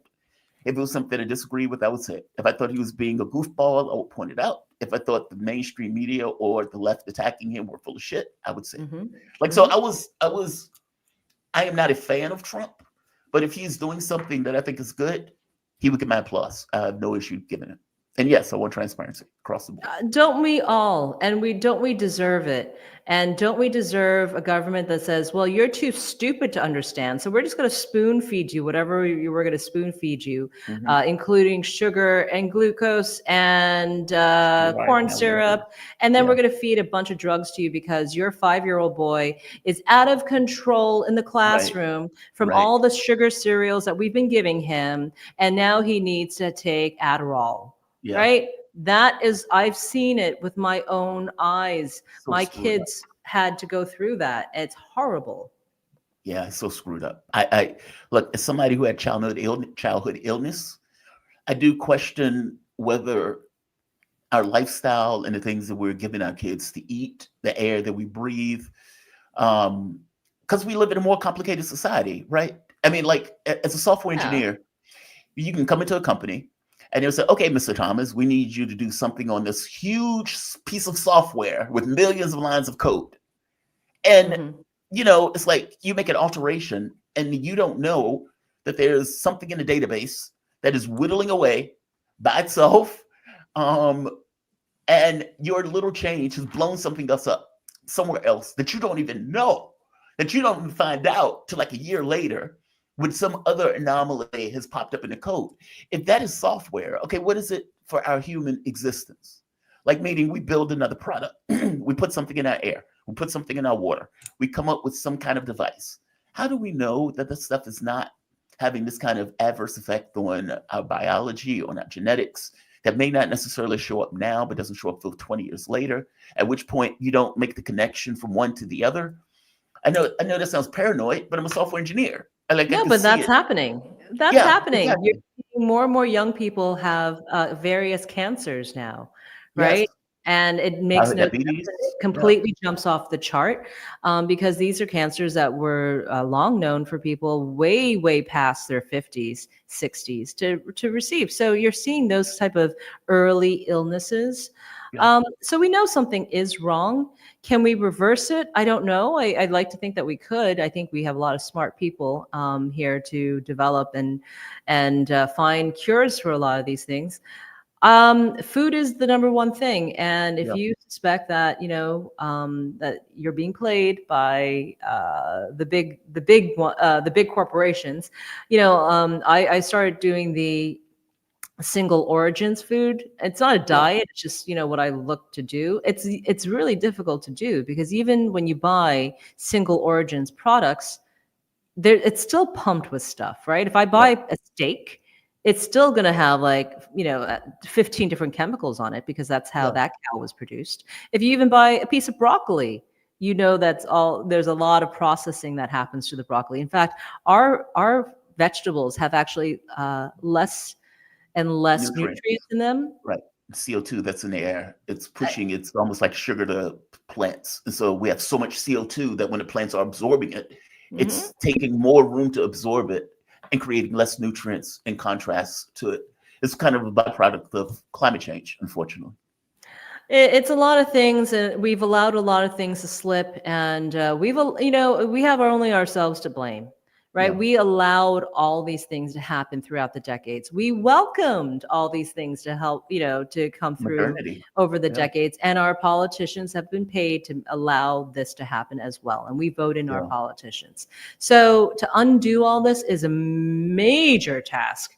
And it's going to take years. This is not going to be something that it's going to, the Trump administration is going to fix every single thing. We're going to try. But I can't tell you that it's going to be fixed right away because this is like 60, 80 years in the making. This is going to be difficult. Yeah, you can't turn the car on a dime. No, I agree with you. It's not something that they can do in one term. Angie, I'm going to go to this other topic. Nancy Mace. Nancy Mace has been holding the line on this issue of biological men using women's bathrooms. My audience is going to disagree with me on this. Fair enough. I am not ideological on this. For me, there's a real reality associated with people's ideological point of view, meaning if you want to consider yourself a woman, God bless you. I have no issue with it. I want you to live a banging life. I want you to live a life where you are free from fear, free from threat, and where you can maximize your life. And I want that for everybody, every man, woman, child, and anywhere in between. However, there's a reality to it.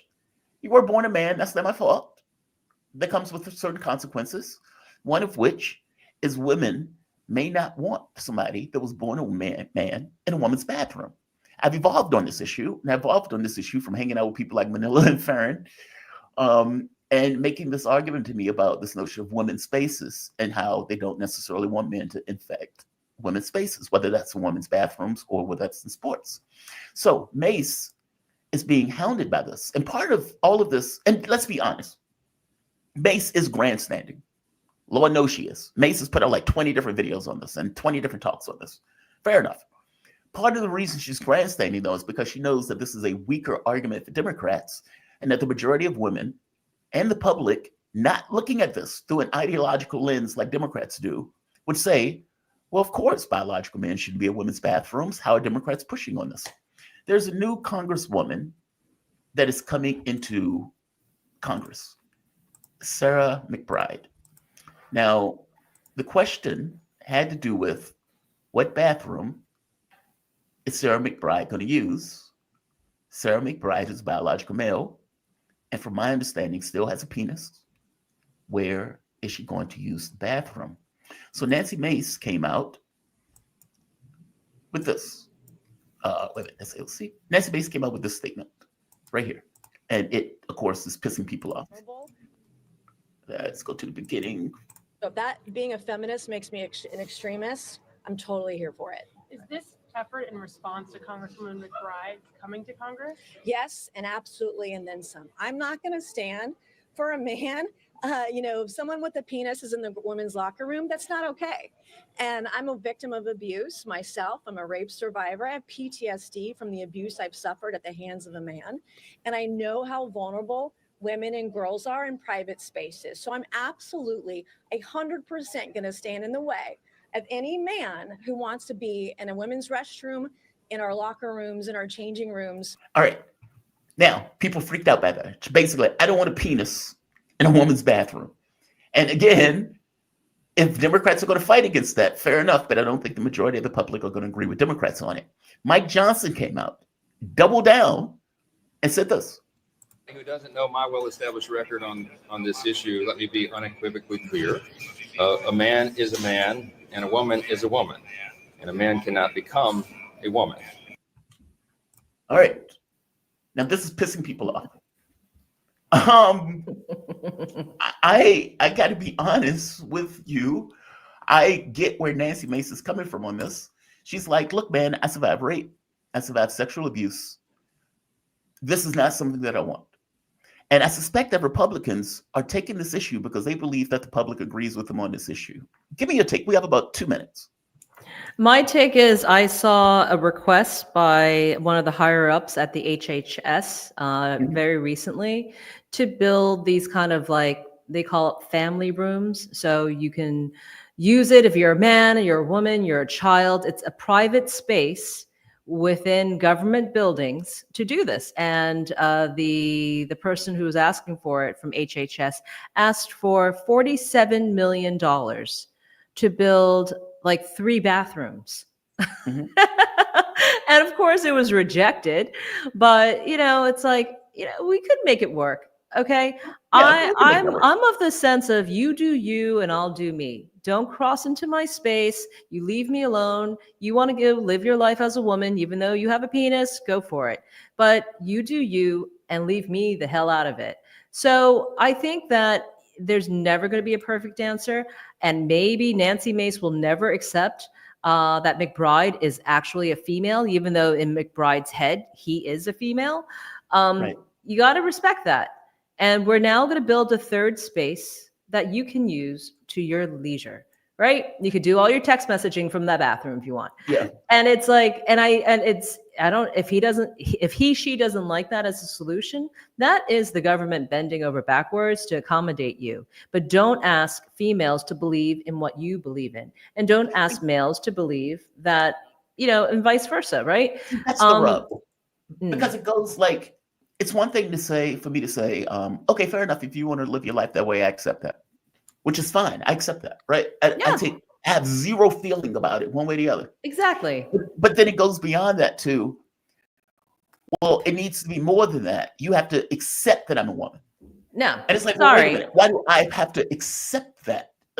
Meaning it's not enough for me to accept you live your life the way you want to. It now has to go into my own thinking about your life. It's very strange. No, it's an argument. And this is why Democrats keep losing. I'm sorry to say, Democrats love to win the argument, but they forget about the elections, right? They forget about the end goals. They just want to win the argument to say, I'm right. I'm more right than you. I'm always going to be more right than you. Okay, fine. You win. You could be more right. I don't care. I'm walking away. And that's what you're seeing right now. You saw a lot of people walking away from the Democratic Party because I don't want to be talked to that way. I don't accept everything that you do. And quite honestly, I don't care.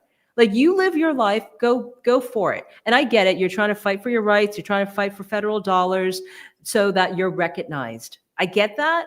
And, but if you keep pushing that message and then like to the point where I have to shell out money or I have to take back my own beliefs and just kind of be suspended in your vision of what life is. No, I'm not doing that. And I'll give you a prime example in 30 seconds. Yeah. My son was in New York City public school, very young, kindergarten, kindergarten. And teacher Michael had 5 tutus, like ballerina skirts, in his classroom, and he made the boys wear it on Tutu Tuesday. And I had to be okay with that as a mom. I couldn't say anything. I couldn't raise my voice because then I would be ostracized and kicked out and I would be anti-queer phobic, right? If I mentioned anything of that sort. I just didn't want my son wearing a skirt. Is that okay? No, you can't say that. But that is where they've gotten us to at this point. And now parents are rising up and speaking out. So we're going to continue to do that. Wow. Angie Wong. Angie Wong. Thank you for this, Angie. Cheers, Angie, man. No, thank you. I really appreciate it. Angie Wong, just to give you there we are. Angie Wong is a graduate of Columbia University's Graduate School of Journalism. After graduating, she had a successful career as a news editor, reporter, and columnist in the USA and Asia publications such as South China Morning Post, Reuters, New York Times, and Wall Street Journal. She pivoted to politics and has worked on numerous political races at the local and federal level. Angie, thank you for this. I really appreciate it. Thank you, guys. I am going to take a quick break while we get, there he is, our guest is here. So I'm going to bring in our guest. We're joined with, there we are, Shobhan Saxena. Dude, I really appreciate you joining me, man. Shobhan, there we are. Shobhan is a Sao Paulo-based journalist reporting on trade, culture, and music, and of course, football.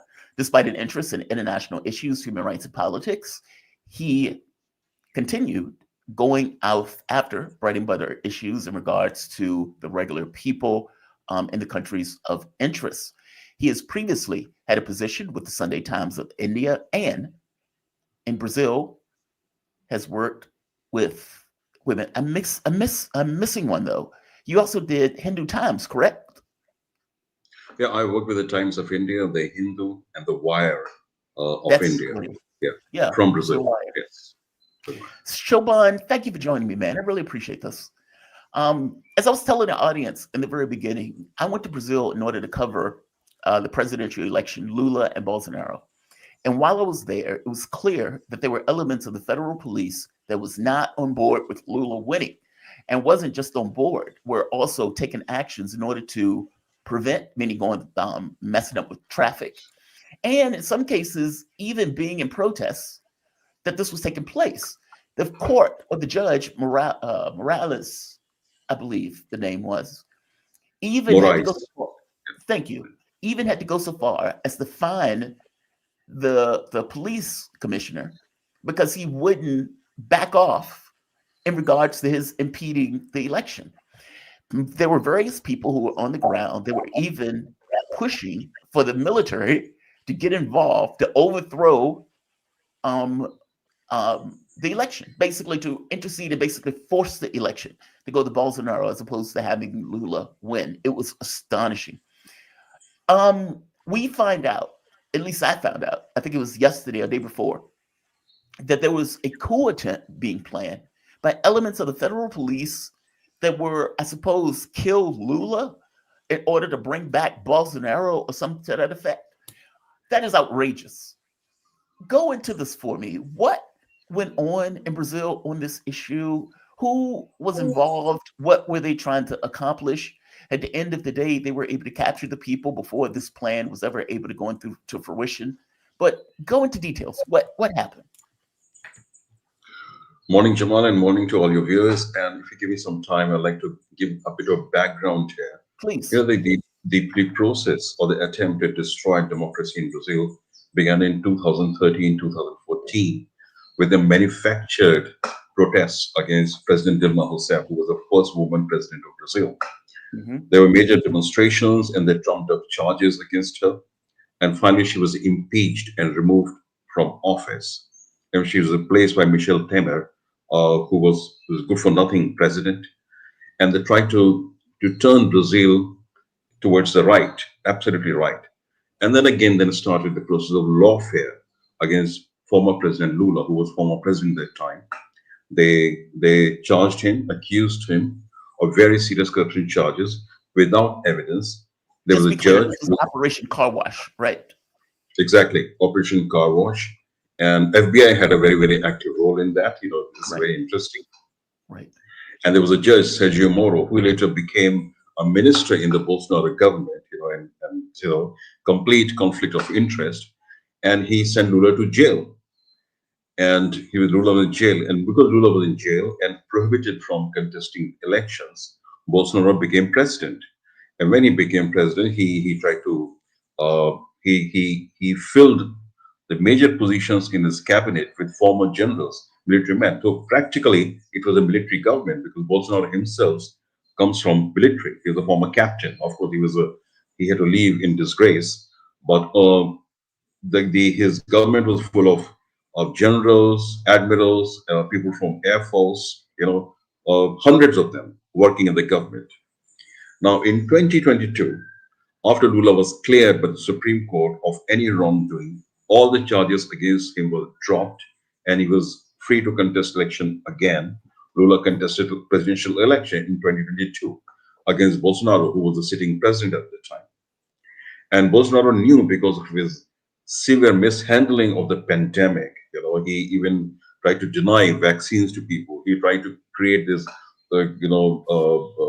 asking people actually to go out and not observe lockdown. I mean, his behavior was really disgraceful, and he was bound to lose. When he realized that he was going to lose election to Lula, even before the elections, he started complaining about the electoral process in Brazil, that there's going to be a fraud and the machines can be manipulated.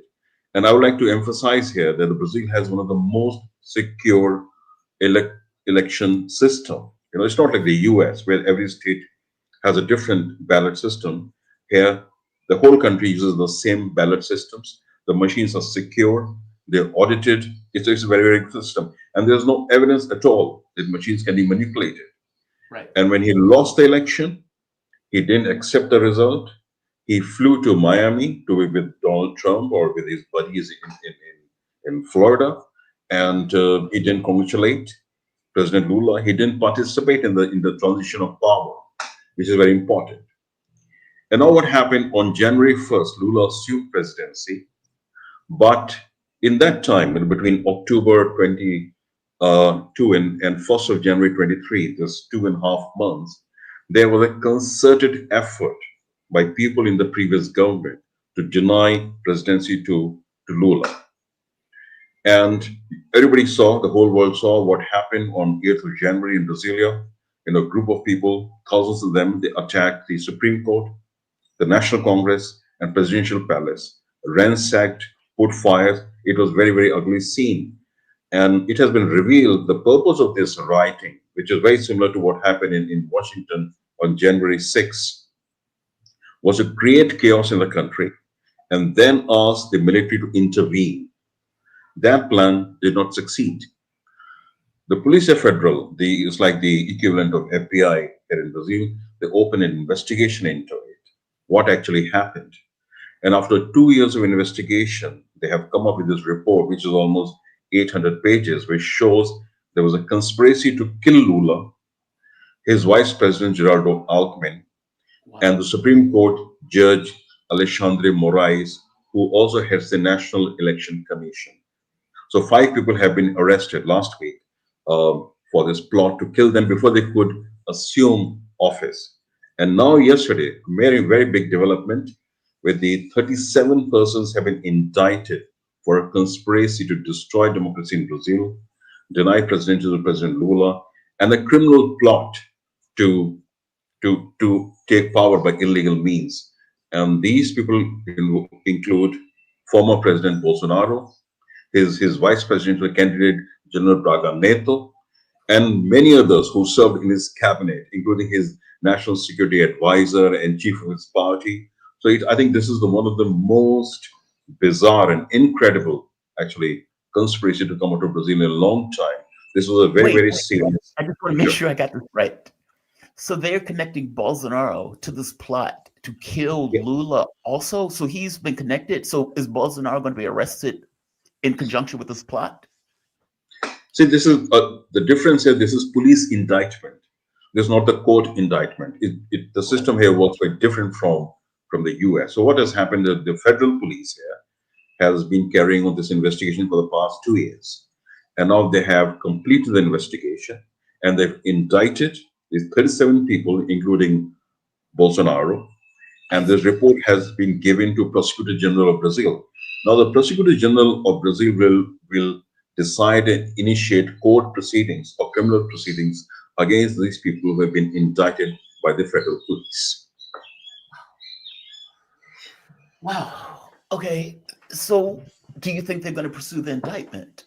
And I guess what I'm asking, and to nail it down, the people who were being charged for trying to kill Lula, his VP, and Morales on the court, are they directly connected to Bolsonaro in any way? And has the indictment, like you said, it was 800 pages, has it made the connection in a clear, direct way? See, it's a developing story, so the facts are still coming out. But it's the plot to kill Lula was obviously the part of the bigger plot to deny him presidency. So the 5 people have already been arrested, and that includes some former generals, actually military officers, who served in the Bolsonaro government. So there was a plot to kill Lula, but there was a wider conspiracy to take power in Brazil by killing Lula and creating chaos on the streets and ask military to intervene and take power. So there's an indictment of 37 people, including Bolsonaro, including his vice presidential candidate, including his chief of intelligence. You can imagine this the entire cabinet, and including a marketing guru from Argentina, who was the marketing guru of Javier Milei, the Argentinian president, who was also involved in this conspiracy. It was a very, very big conspiracy, and within this conspiracy, there was a plot to kill Lula, his vice president Gerardo Alckmin, and the judge Moraes, who has been most instrumental in protecting democracy in Brazil. Yeah. Because at the time of the election, he was heading the National Election Commission, and he ensured that election was free and fair. He ensured that there was no interference from the social media companies like Twitter, and that's why the right wing here, they absolutely hate his guts, and I'm not surprised that they wanted to kill him along with Lula and Alckmin. That is mind-blowing, Shaban. Like that is huge. I mean, because so what do you, okay, wow, like you said, it's a developing story. I did not know about the Bolsonaro part. I mean, Bolsonaro had been under pressure politically, or let's say legally in general. Even when he went to Florida, he was under pressure for attempts to overthrow the election, or at the very least, accusations that he was going to try to overthrow the election. Where does this go from here? I'm curious. Like, what's the next step in this investigation? I think the next step is, of course, in the hands of the Prosecutor General and the Attorney General of Brazil. It's So a they very, have very big report. right or not? Yeah, indictment, an 800-page report. They will, of course, study it, and they'll, if they find the evidence credible, but I'm sure the evidence is very, very strong because it is a result of 2 years investigation. They've been tracking the phone calls, the bank records, the communication, everything. And it slowly is leaking into the media. It's coming out every day, what they're planning, how they're planning. They had a proper plan and they printed it, believe it or not. They had a copy of the plan, how to take power in Brazil and how to take care, of Lula and his team. It was a very, very serious plan, and all the evidence had been submitted. Of course, Bolsonaro is keeping quiet. He's not talking much. He gave a statement yesterday, saying, "I'll talk to my lawyers, and my lawyers will handle it, and let the Prosecutor General decide what is the next step." But he's in very, very serious trouble, because he's already been banished or banned from being a candidate for 8 years because he did not accept the result of 2022 elections. He tried to overturn it, And for that reason, he has been banned from running for office for 8 years. And now if, Prosecutor General decides that there's enough evidence against Bolsonaro, because one of the main characters in this story, in this plot, is former General Braga Neto, who was his vice presidential candidate. So all the analysts here, the people asking, if General Braga Neto knew about the plot, how is it possible that Bolsonaro didn't know the plot? I mean, it is very obvious. And there are the emails and their telephone conversations and WhatsApp messages. I think all has been put together and handed over to Prosecutor General. And I think now we'll see in the coming weeks or months this story developing even more information coming out, and we can see some action, including arrests of these people, is quite possible. Also interesting, Jamal, is the timing of the report.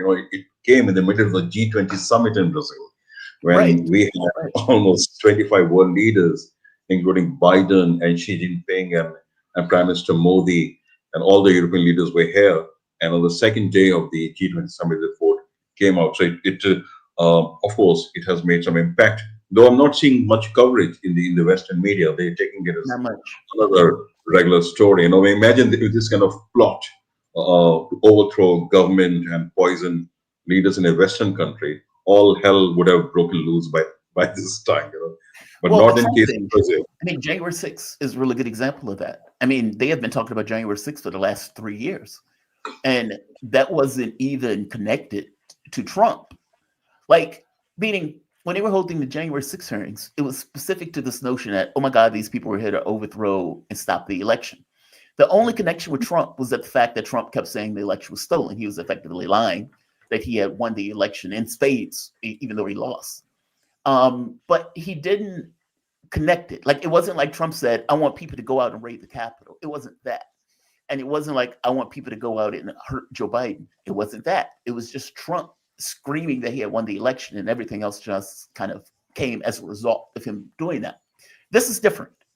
This is, we need to get and kill Lula. And look, man, I was on the ground. Some of those people were dead serious. When they were hanging out at the military saying they want the military to intervene to effectively create a military dictatorship where Bolsonaro can run the country, I thought they were out of their minds. But you had a contingent of people that were there that believed it, and you had a contingent of the federal police that also seemed to be in the camp of Bolsonaro against any notion of democratic order, if indeed Bolsonaro was going to lose. So, it's wild coming from America and hearing people saying that openly, because nobody would say that openly in the States. Wow, that is mind-blowing. That is mind-blowing. And give me your take on this. When my understanding, when Lula left office, he left with an 80% approval rating. He was the most popular president of a democratic nation in the world at the time. And then this time around, it was 50-50. He got 51% of the vote to 49% or 48% of Bolsonaro. That changeover and him going to prison was damaging to his popularity significantly, at least that I saw. Do you think he's able to pull that back and regain that level of popularity, or not so much? The country is too divided, and Lula is functioning in a different political environment than he was when he left. What are your thoughts? Yeah, before answering this question, Jamal, if you give me 1 minute, I'll make another comparison with January 6th. The important difference between what happened in the US and what happened in Brazil, of course, Trump spoke about the election being stolen, but he didn't have support of the US armed forces.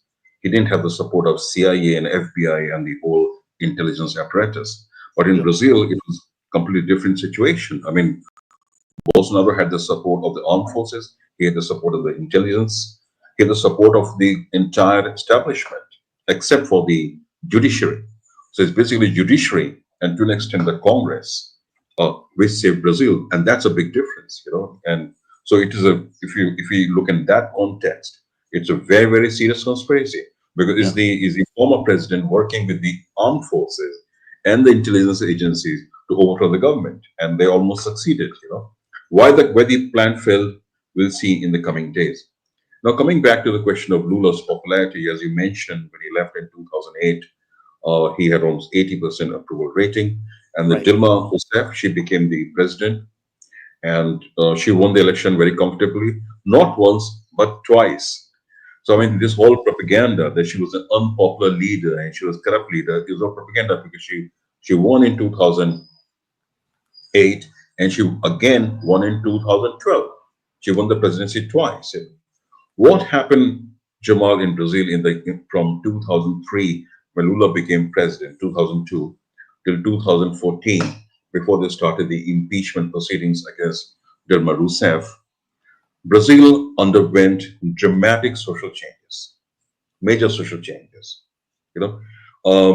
Maybe people don't know the almost 54% of the Brazilian population is either black or mixed race population, Afro-Brazilians. Okay, and these people have suffered historically a deep injustice. They have been victims of poverty. They didn't have many rights.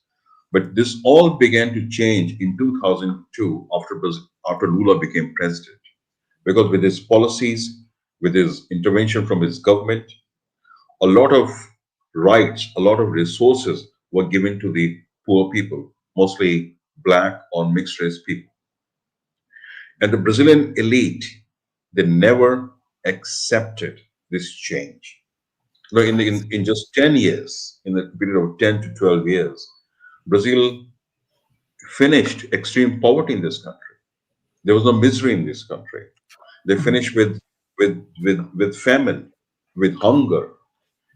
They gave rights to maids and people who work in organized sector. So the Brazilian elite, which is of course rich and white, and also the military leadership, which is mostly white, they didn't accept this. So there was a reaction against it. There was you can say, a whitelash against these big changes in Brazilian society. We started with manufactured protest against Dilma Rousseff, then her impeachment, then Lula being sent to jail, and and they branded the Workers' Party, PT, which is Lula's party, as a corrupt party. Of course, it dented the image of Workers' Party, and as a result of this campaign for almost 6-7 years and lawfare against Lula in Operation Car Wash, the Workers' Party lost the 2018 election when Bolsonaro defeated Fernando Haddad, who's now the Minister of Finance in Brazil. He was the Workers' Party candidate, but he lost. He lost pretty badly to Bolsonaro, because the climate in this country, a manufactured climate, was against Workers' Party.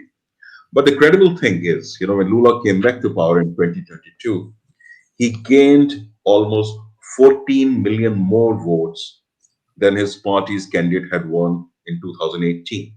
Wow. So, so people say, he won the election against Bolsonaro with a very thin margin. Yes, that's true. But look at the jump the party made from 2018 to 2022, a jump of 14 million votes. That's huge, And so that is a result not just of Lula's popularity, but also the realization in Brazilian society that all these charges, the trumped up charges of corruption and anger against the party was manufactured. People saw the Bolsonaro's behavior, his governance during the pandemic. Brazil, after the US, had the highest number of deaths. Almost 800,000 people died here in this country. Highest number of infections after the US. And the vaccine plan was delayed. A lot of things happened.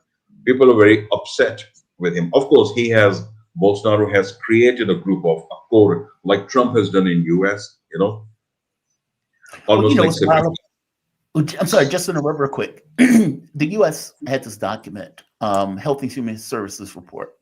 And in the report, we bragged that we went after countries to try to get those countries to prevent them from using the Chinese and the Russian vaccine. And they had it under this head, the segment or the subtitle, Combating Malign Actors. And what they argued was that China and Russia were giving vaccines away in order to ingratiate themselves into nations. Basically, they were using this as a weapon of propaganda of sorts by giving away the vaccine. So me giving you a vaccine to prevent your people from dying is my country trying to get closer to your country. And so the US said, well, we are trying to prevent Russia and China from getting closer to countries in Asia, or for the matter, South Africa. And Bolsonaro is a friend of ours. And so we were able to combat those malign actors in Brazil. And when you think about that, it's like, so wait a minute, Brazil had like the second highest death toll, and the US is bragging about preventing Brazil from using a vaccine that would have saved the lives of its citizenry.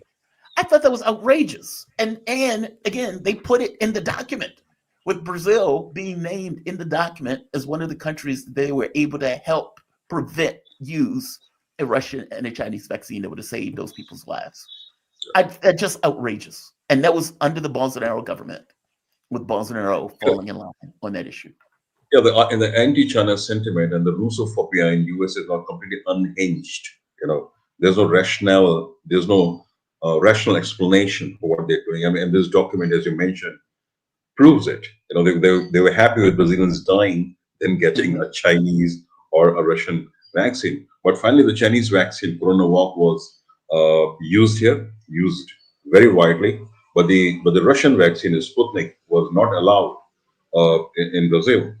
And they made, the Pfizer made a lot of money. They sold their vaccine at a very high cost to Brazil as compared to what it was sold in the US. They made a lot of money in this country. So it was all about making money and keeping Brazil under your feet, under pressure, and deny cooperation among BRICS countries, basically Brazil, Russia, China, India, all members of BRICS country. So for me, as an Indian, it is an example of cooperation between BRICS countries. India sent vaccines here. The AstraZeneca vaccine was almost 2 million doses was sent by India to Brazil. The first vaccine to arrive here was from India. And then China and Russia was trying to send the Sputnik vaccine. Very cheap, very good, but the US intervened because otherwise, historically, the American elite has always seen Brazil as a backyard. They do what they want to do here. And Brazil, and that is a major grievance against Lula and Workers' Party, that this political party and this president has tried to have independent foreign policy in Brazil and allowing Brazil to fund its own path. And that's not acceptable to the American elite. They want to keep Brazil as the backyard. Well, that is, what's wild. And I'll let you go. We're coming to the time frame, but they got mad. What was it? It was something like they put out a document recently where they were saying that Russia or China. Oh, I know what it was. The base in Peru. So China opened up this massive port in Peru, and the reporting in the U.S. was basically China is in the U.S.'s backyard. And so it's like, wait a minute, how did Peru, thousands of miles away, become America's backyard? This kind of Monroe Doctrine belief that the US owns this place and that China is ingratiating itself closer to it. China goes to places and build infrastructure, and people like it when they do that. Like, it's beneficial to the location that they're in. And this is, we're getting into this multipolarity stuff where the world is moving on from this idea of a hegemon, and they're sick of it. So, man, Shoban, thank you for this. Very informative and amazing rundown of what is taking place in regards to this coup. And it sounds like this is the developing story, but it is mind-blowing. Just the idea that they were trying to assassinate Lula and the head of the Democratic State of Brazil in order to put in some kind of military dictatorship, and the federal police, were involved, and elements of the previous government were involved. It's just mind-blowing. We'll see if the prosecution... Jamal, if you just give me 10 seconds, very quickly, one important point. In the family photo of the G20 leaders, who we had in the middle, Prime Minister Modi, President Lula, President Xi Jinping, and President Cyril Ramaphosa of South Africa, and Joe Biden missed the photo. I mean, this shows how the global scenario is changing, and the West is not ready to accept this reality. Yeah, I showed that, by the way. They were like, wait a minute, the president is not there. They took the picture and all the world leaders were walking off stage. To be fair, they did pull him back to take the picture. But it seemed at the time the world leaders didn't care. They took their picture and left. Yes. Yeah, it was fascinating. Shoban Saxena. Man, thank you for this. Deeply Thank you appreciate so much, you joining Jamal. me. Thank you. Always a Shoban pleasure. is Sao Paulo-based journalist reporting on trade, culture, music, and of course, football. And of course, giving us a detailed description of what is taking place. Thank you for this, Shoban. All right, I want to bring in our next guest. We are joined with Esteban Carrillo. Esteban, there we are. Esteban is a Beirut-based Ecuadorian journalist and current editor for The Cradle. He was previously with TeleSur English. Esteban, welcome to the show, man. How you doing today? You doing all right? Hi, Jamal. I'm doing good. I'm doing good. How are you? How is everything? I am doing good. I am better that you are joining me. And of course, the big news, the ICC puts out an arrest warrant for Netanyahu and Gallant. Yes. And there was one other person that was on it from Hamas, but Israel keeps saying that that guy is dead.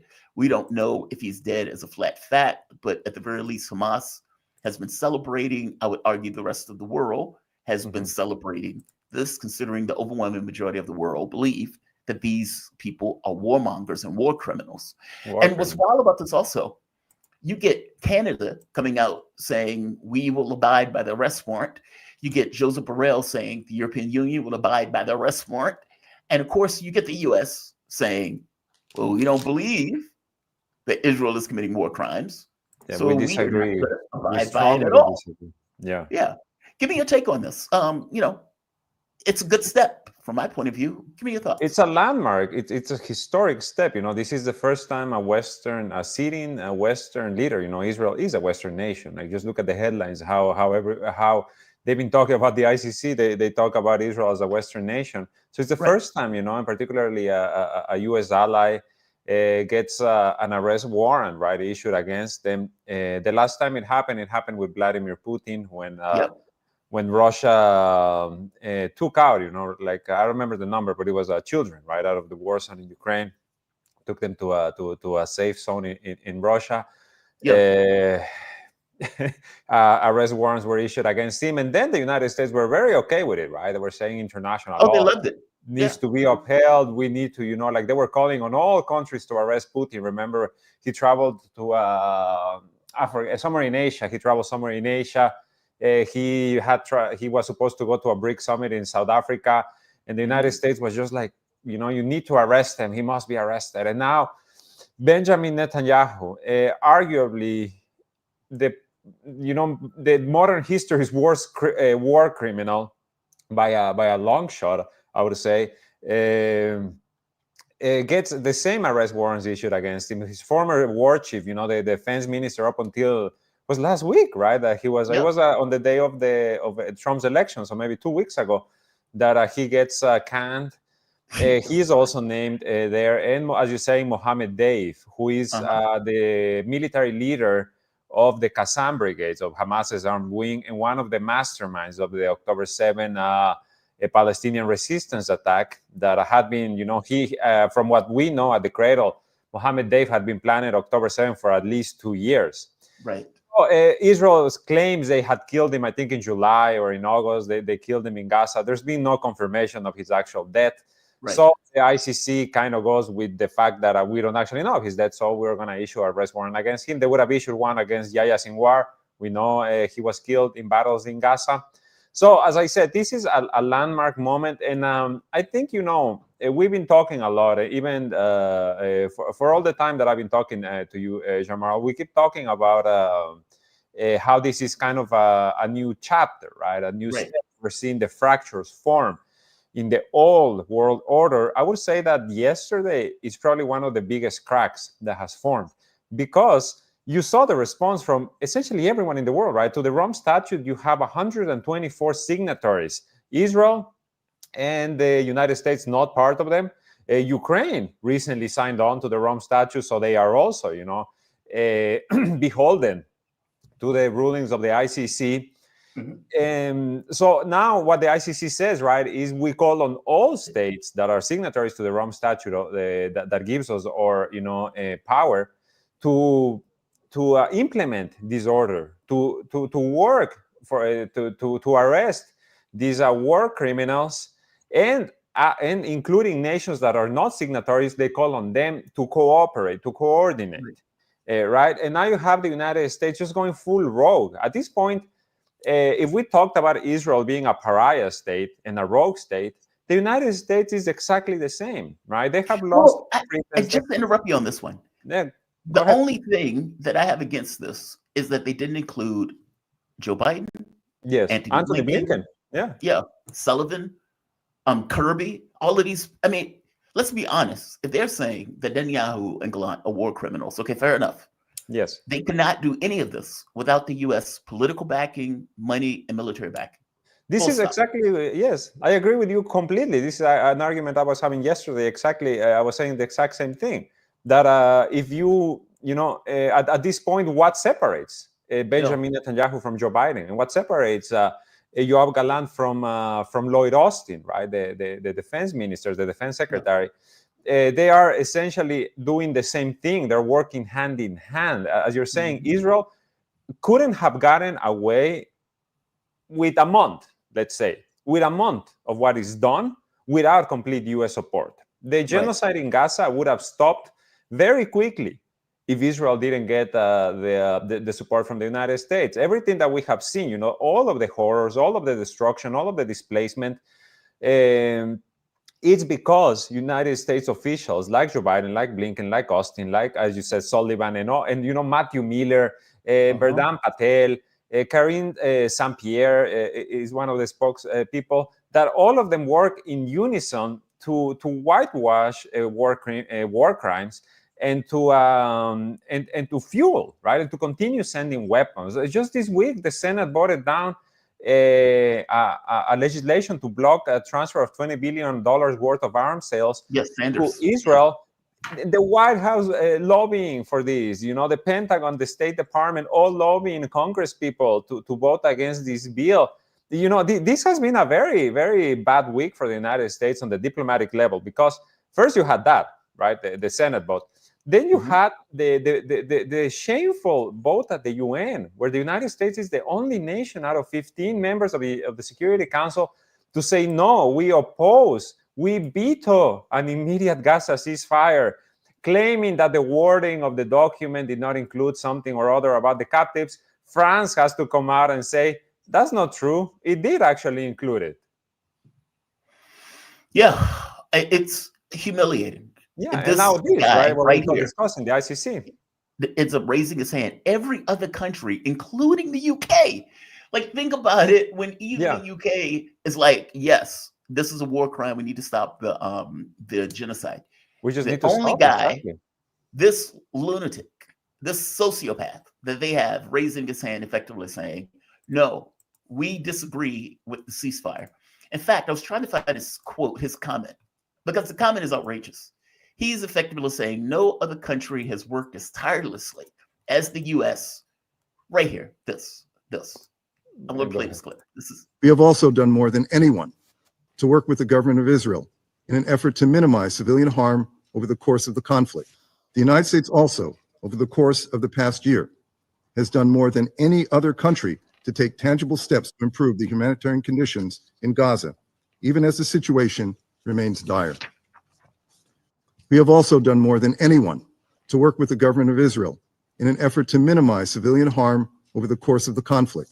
The United States also, over the course of the past year, has done more than any other country to take tangible steps to improve the humanitarian conditions in Gaza, even as the situation remains dire.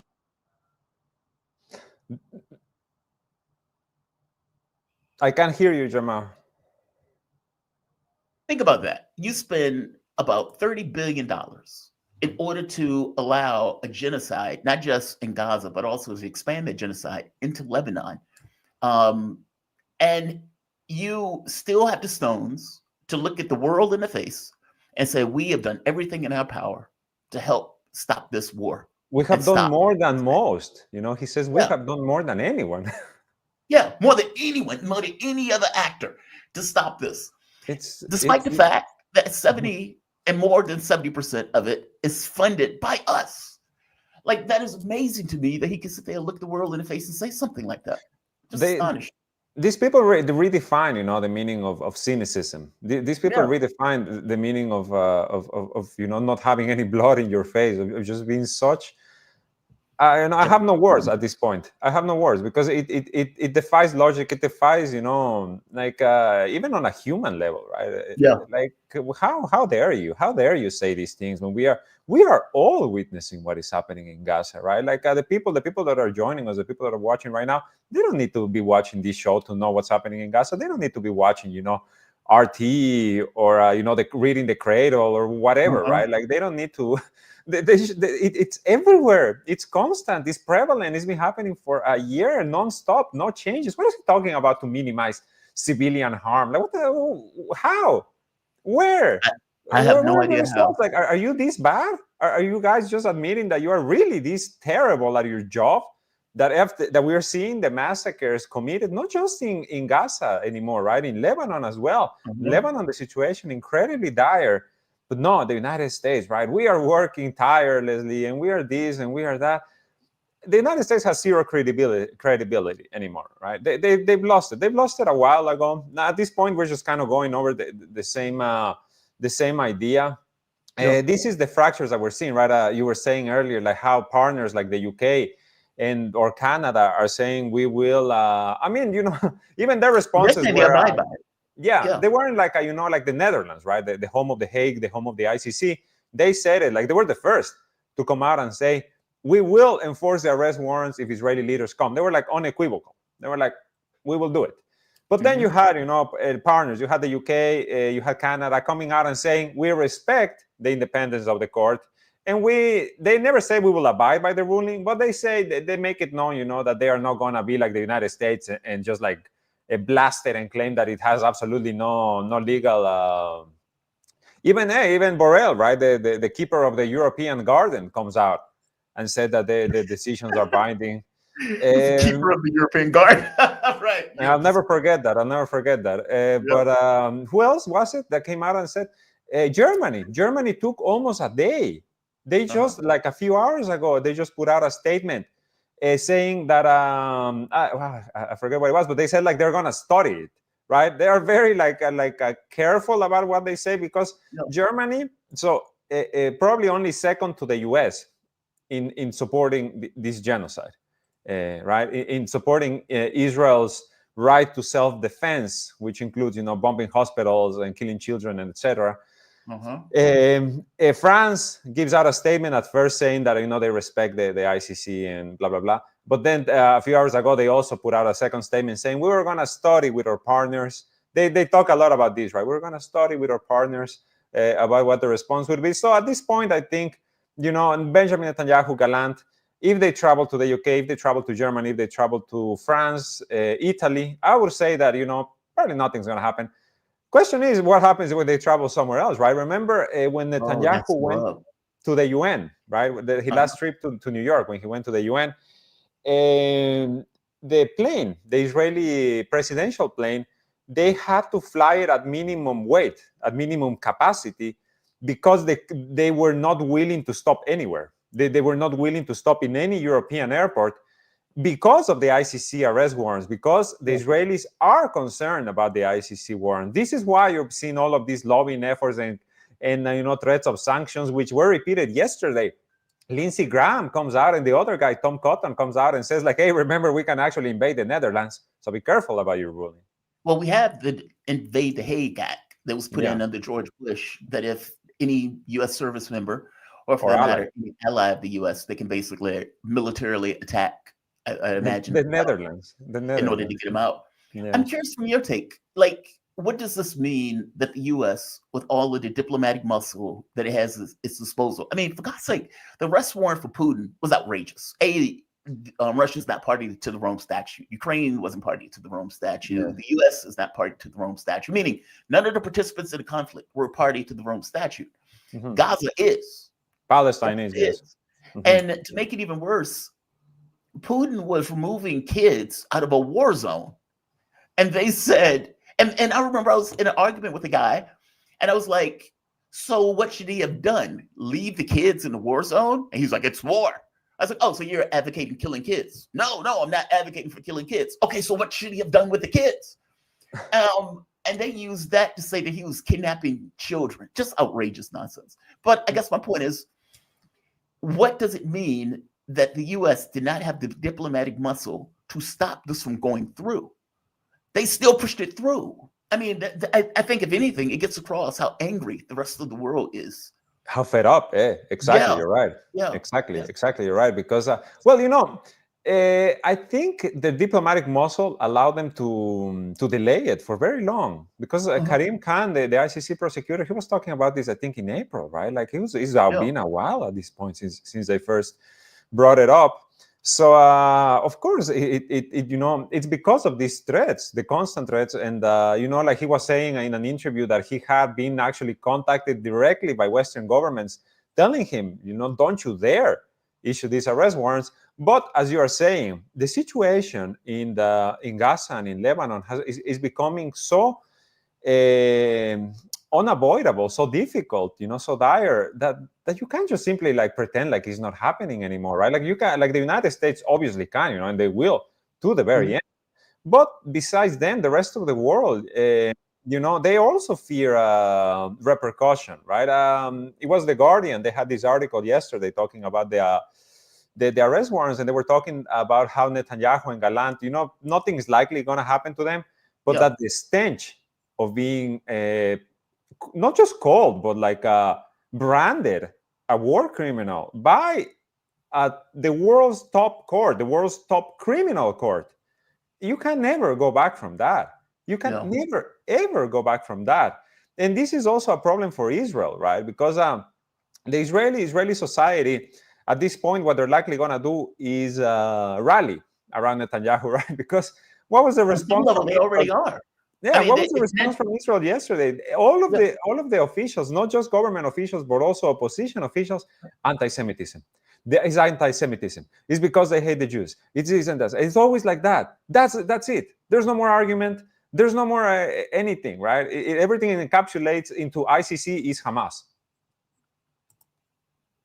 I was trying to find, actually, the cradle that I had up when I was reading this on.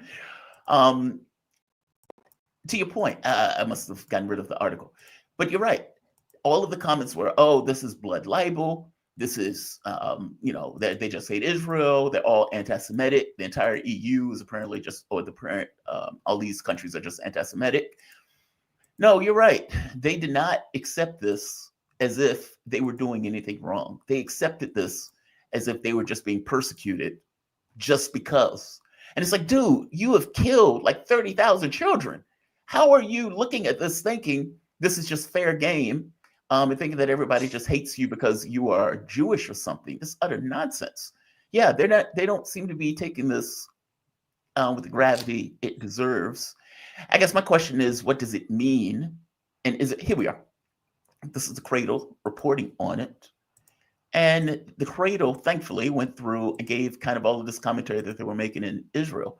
And right here, Prime Minister Benjamin Netanyahu's office, quote, the ICC is anti-Semitic. Israel rejects ridiculous and false charges against it, unquote.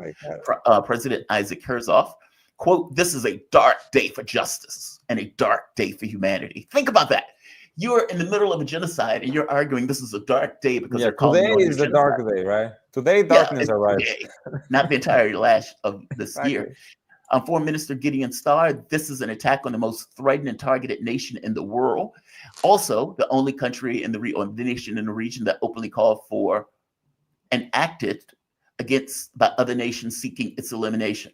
Oh, we're always the victim in this situation. Minister of National Security, Ben Gvir. Ben Gvir is a lunatic by anybody's standards. Gvir, the answer to the arrest warrant applies sovereignty over all of the territories of the West Bank, settlements in parts of the country, and severing ties with the terrorist authority, including sanctions, unquote. I want to get into that for a moment. The West Bank. Yes. So Seymour Hersh came out, I believe this was day before yesterday. Yes. And pointed out that the objective, damn it, I screwed up. Let me do this a little bit differently. But pointed out that the objective was to annex the West Bank.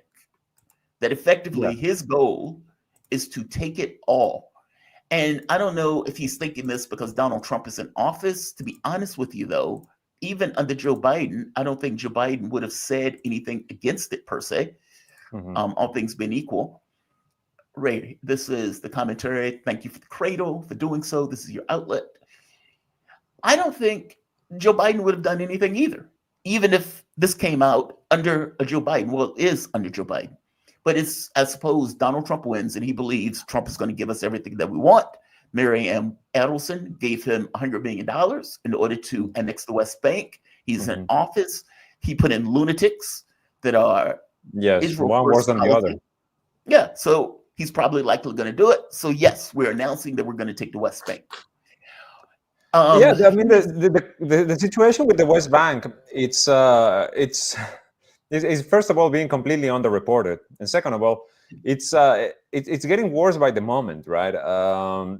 I think in this period, I think Simon Hirsch reporting. It's pretty. I mean, it's just kind of like it's the writing on the wall. This is what Israeli officials have been talking about since they came to power. Remember, this government has been in power since December 2022, right? And since they came to power, they gave the de facto governorship, in a way, of the West Bank to Bezalel Smotrich, which is a member. He's first of all an illegal West Bank settler. Second of all, he's allied with these extremist settler organizations that at one point, remember, Jamal, they were organizing boat tours to go see the destruction in Gaza. Allied with them. Ben-Gvir, same thing. So what happened with the ICC thing, and what has been happening in general, right, is that when Israel gets faced with the reality of what it's doing, they double down, right? Netanyahu said it in a speech earlier this week. He said, Joe Biden kept telling me, don't go into Rafah, don't go into Khan Yunis, don't do this, don't do that. And we did all of those things, and we faced no repercussions. He was gloating. He was gloating, Netanyahu, in a speech in front of the Knesset. So now the ICC comes out and gives the arrest warrants. What does the government do? A few hours ago, the new defense minister, Israel Katz, he issues an order to stop administrative detention of illegal West Bank settlers. A measure that by itself was not very much used, right? Because whenever a crime is committed in the West Bank, if it's Jewish settlers, nothing happens. If it's just real quick, not just nothing happens. Oftentimes the military is there backing up the settlers. It's overseeing it, right? Yeah. Like when remember when they were calling the pogrom in Amsterdam, when like all of these rowdy, abusive Israeli football fans were beat up. Pogroms are actually happening in the West Bank on an almost weekly basis, if not more often. Like Jewish pogroms are happening in the West Bank, like they're burning up Palestinian villages non-stop under the supervision of the army. So by lifting these, this legal measure that was present, that should have been used, they are paving the way for annexation. They're deploying more troops to the West Bank. They are expanding their hold. They want to annex it in one swift move. Just take it all entirely. But what does that mean? On the ground. Exactly. That means that what we've been seeing in Gaza is gonna repeat itself in the West Bank, where there's more Palestinians, when there's a bigger population of Palestinians who still, despite everything, manage to live in these, like small pieces of land that have been left for them. And this is more than anything. I mean, first of all, it's land grab, right? It's land theft. Right. This is what they're doing. But second of all, it's to eliminate even the thought to discuss a two-state solution, even the slightest possibility. Because, when Biden or whoever, in the West comes out and talks about the two-state solution, it is as empty rhetoric as can exist, because Israelis, government and opposition, would not accept a two-state solution. They voted in the Knesset earlier this year to ban the establishment of an independent Palestinian state. So by annexing the West Bank, they just want to finally put the final stake in this idea, because to them, all of this land is theirs, right? And it doesn't matter at what cost it comes, because they also want to get rid of the Palestinians. Let's be honest. There's no way to argue against that at this point. And what are they doing in the south of Lebanon? They're doing the same. They're talking about treating the south of Lebanon like Area A of the West Bank, which is essentially freedom, military freedom to do as they wish, to set up, the separation walls that they love so much, and to take the land, right? I had the opportunity to talk to somebody that was in the West Bank on the show. That was the beauty of, working on the radio station, right? You had access to the various people. And I remember the guy called in and he had just been beaten up. He apparently they've taken his house. They had injured one of his friends, meaning he was pointing out how on a daily basis, they were either under attack or assault, and that the military would just stand there watching and would only get involved if the Palestinian responded. So they basically had military backing as they went through, killed, injured, beat, stole property and houses. Just astonishing stuff. Exactly. Last question before I let you go. What do they intend for the Palestinian population if they annex the area? Because, the wild part is when you're talking to people like Israelis, they would say, well, we don't believe in a Palestinian state.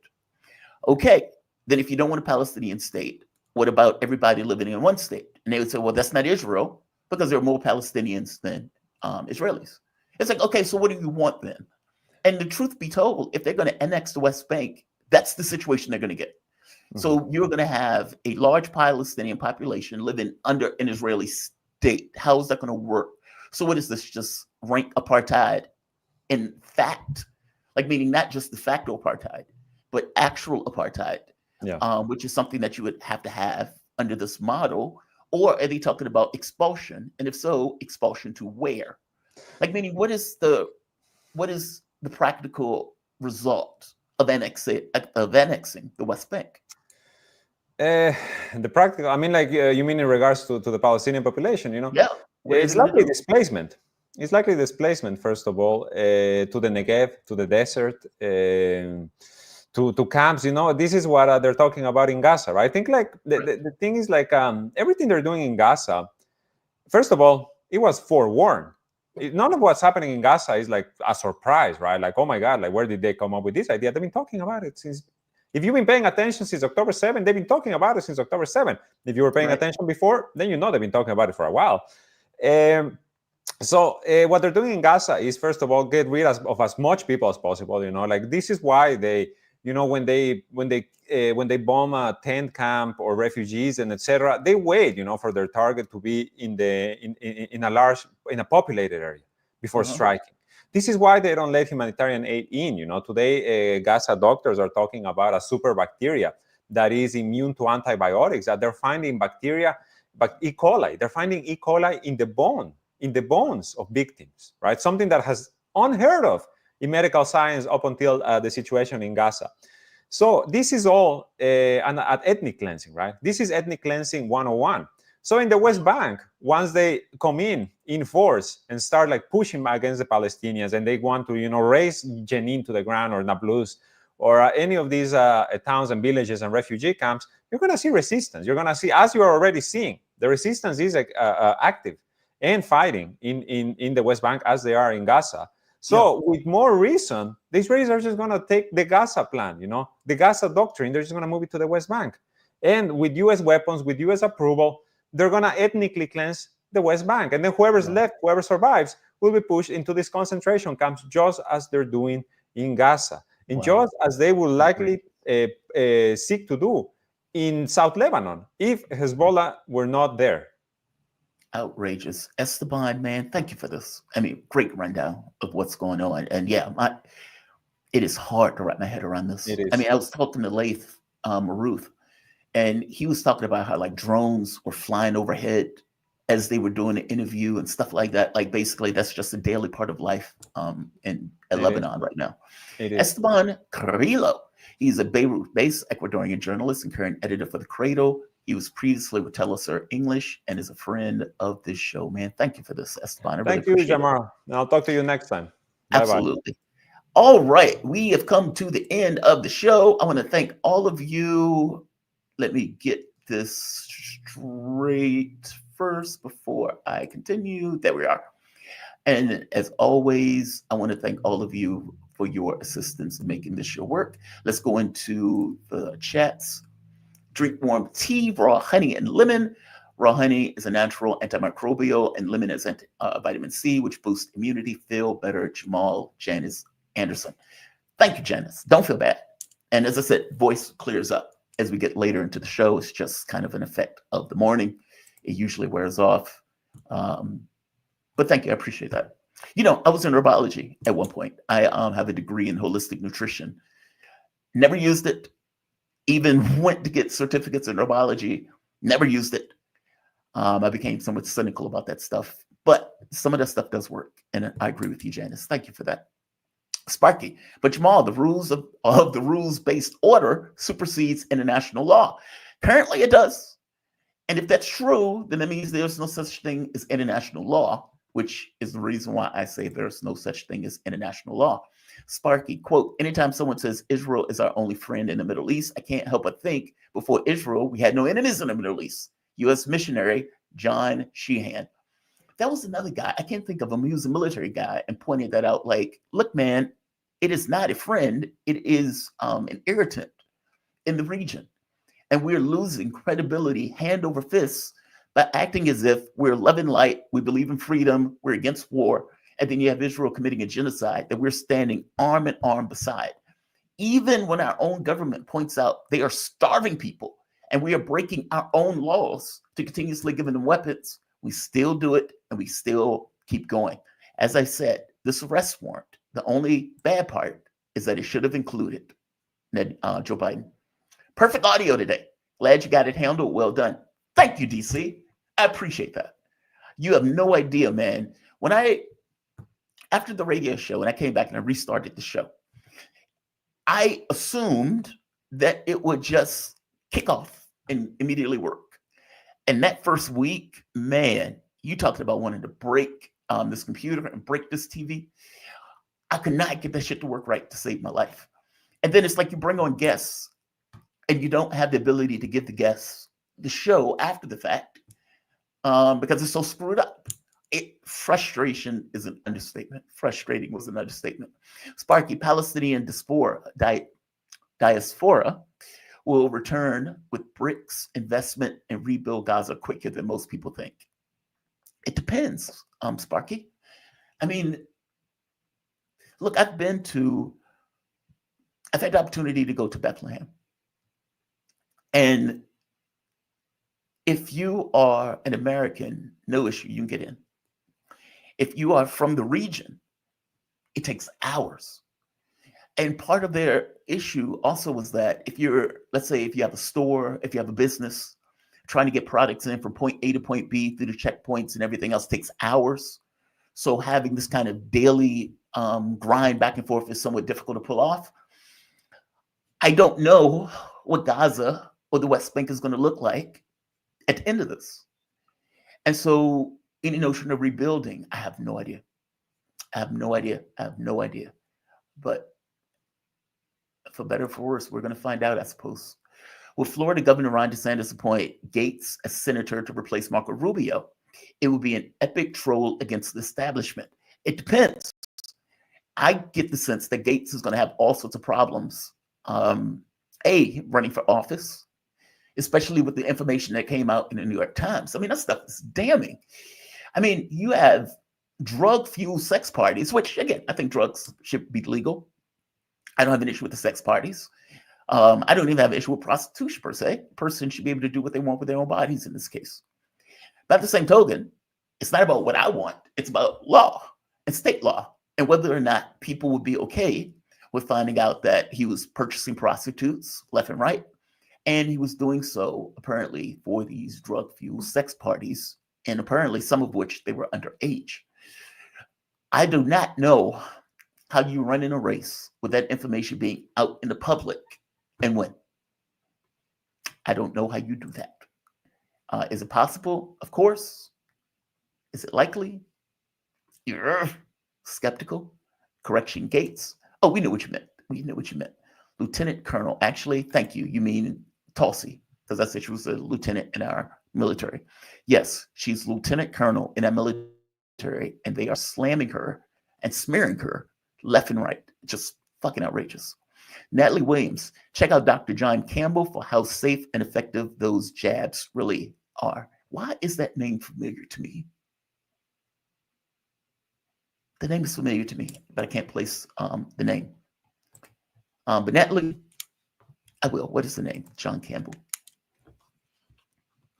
You know, there's another doctor. If I'm not mistaken, he was working in the U.S. government that came out and said something similar. In fact, he came out like yesterday or the day before. So yeah. By the way, just to be clear, I never thought that look, from my point of view, all medicines have side effects. All, including the vaccine, especially the vaccine. The difference in it, though, had to do with the side effects and the number of people that dealt with the side effects in comparison to the number of people that were effectively dying from COVID. Even if they came out and said a certain percentage of the people who get the jab will die, well, that's hefted against 1 million people dying from COVID. Nevertheless, that stuff still should be transparent. You should still know what's in it and the side effects of it. I don't necessarily like them hiding the ball. I disagree with this lady. She's pro-jab. Oh, you mean Angie, demon face.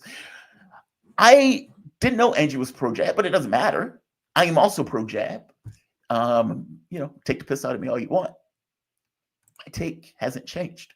Love Angie, but she's wrong on RFK Jr. Angie and I are probably going to disagree on RFK. RFK started off with an interesting run. Meaning it was interesting when he first started. And he says, I'm anti-war. I'm sick of these wars. And he would give this articulation of the Ukraine conflict better than most people would. J.D. Vance did a really good job too. And then when the issue of Israel came up, where they were committing a genocide in mass, like just mass slaughter, indiscriminate slaughter of women and children. And it became clear that what they wanted to do was effectively steal the territory. They wanted to create this kind of greater Israel. His take on it was outlandish. How do you have a political campaign where your argument is we need to stop these wars, we need to offer a hand, not a fist, to the rest of the world, and then when the Palestinian conflict comes up, fuck those Arabs? And you're like, what? How is that in any way? Like, how do you balance that? How do you go with this notion that, yes, I believe we should stop these wars, but when it comes to Arabs, you can kill indiscriminately? It contradicts the main thesis of your campaign. By the same token, though, from the standpoint of health and human services and this notion that, we have corporate capture of our institutions, we need to do better in regards to human health, agreed with him. Jabari, VOC Media. There's literally unisex bathrooms everywhere now. So this conversation is over and done. I work at a big hospital. This is no longer a problem. Jabari, agreed. But apparently they don't have those unisex bathrooms in Congress. Also, we didn't have unisex bathrooms at our job. If anything, we might have had a bathroom that one individual can go in that was unisex. We didn't have unisex where, like 10 different stalls where anybody can go in. That wasn't the way it worked. Even in our airports, it doesn't work that way. In airports, you have men and women bathrooms. I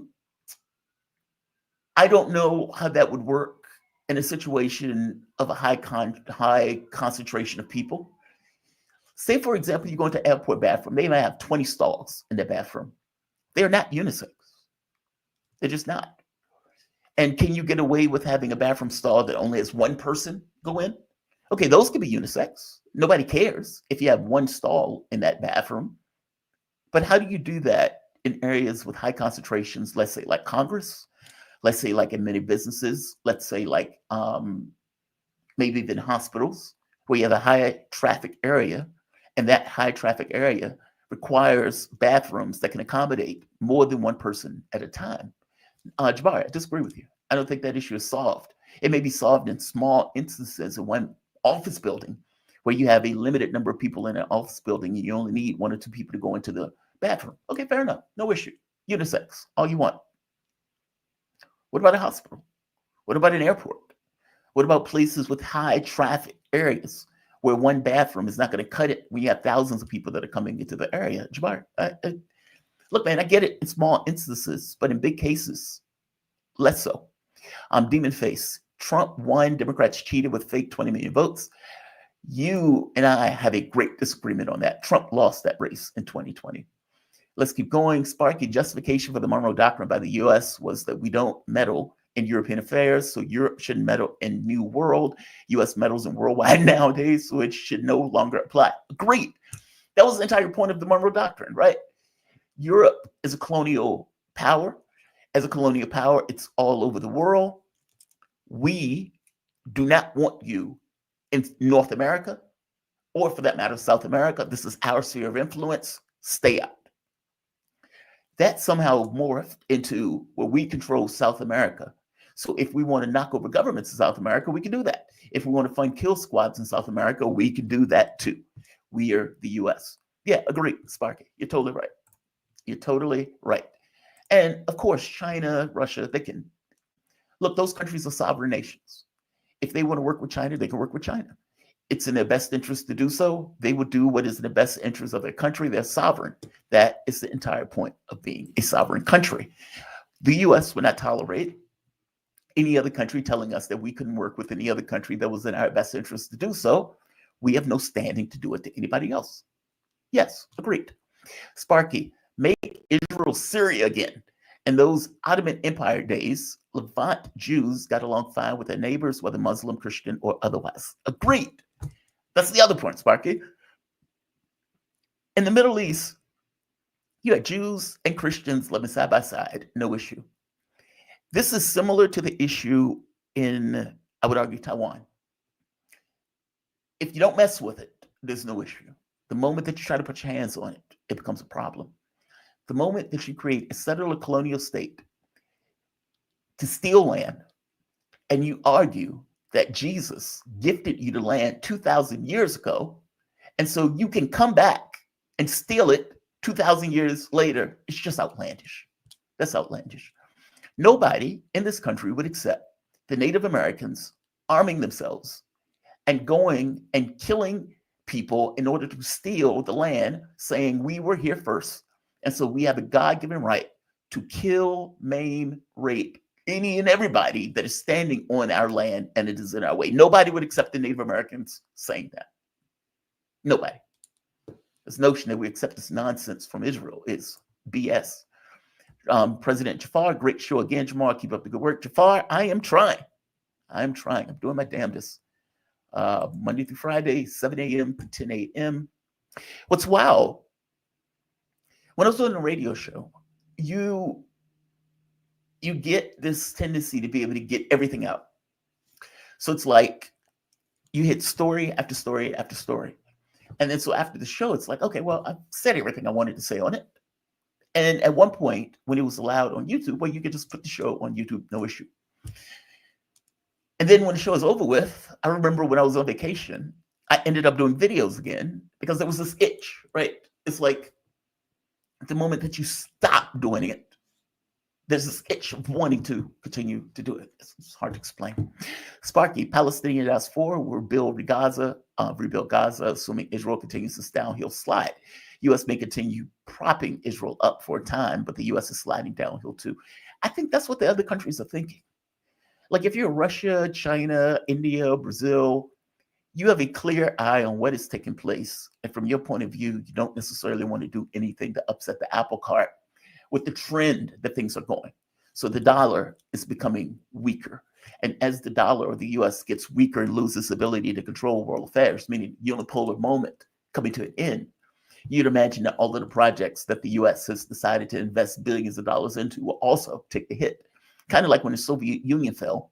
When it fell, no longer had the money and the capability of giving it to various places that it was propping up. I imagine those countries think the same thing is going to happen to the U.S. As goes the U.S., so goes its clients. And on some level, you can look at Europe and see how Europe is taking a hit now economically and taking that hit for us. I mean, for fuck's sake, the German government has just collapsed. So Sparky, agreed. We'll have to see what happens, but we will be along for the show one way or the other. In 1492, Columbus sailed the ocean blue. Oh, I'm sorry. In 1492, the Ottoman Empire sent ships to rescue Jews from the Spanish Inquisition. Contrary to popular belief, Jews and Muslims have not been fighting each other for thousands of years. Agreed. I remember I was in Portugal. I was getting treatment in Portugal. And the nurse, nice guy, very nice guy. Somehow the issue of the Middle East came up. He said, well, they've been fighting forever. Thousands of years they've been fighting each other.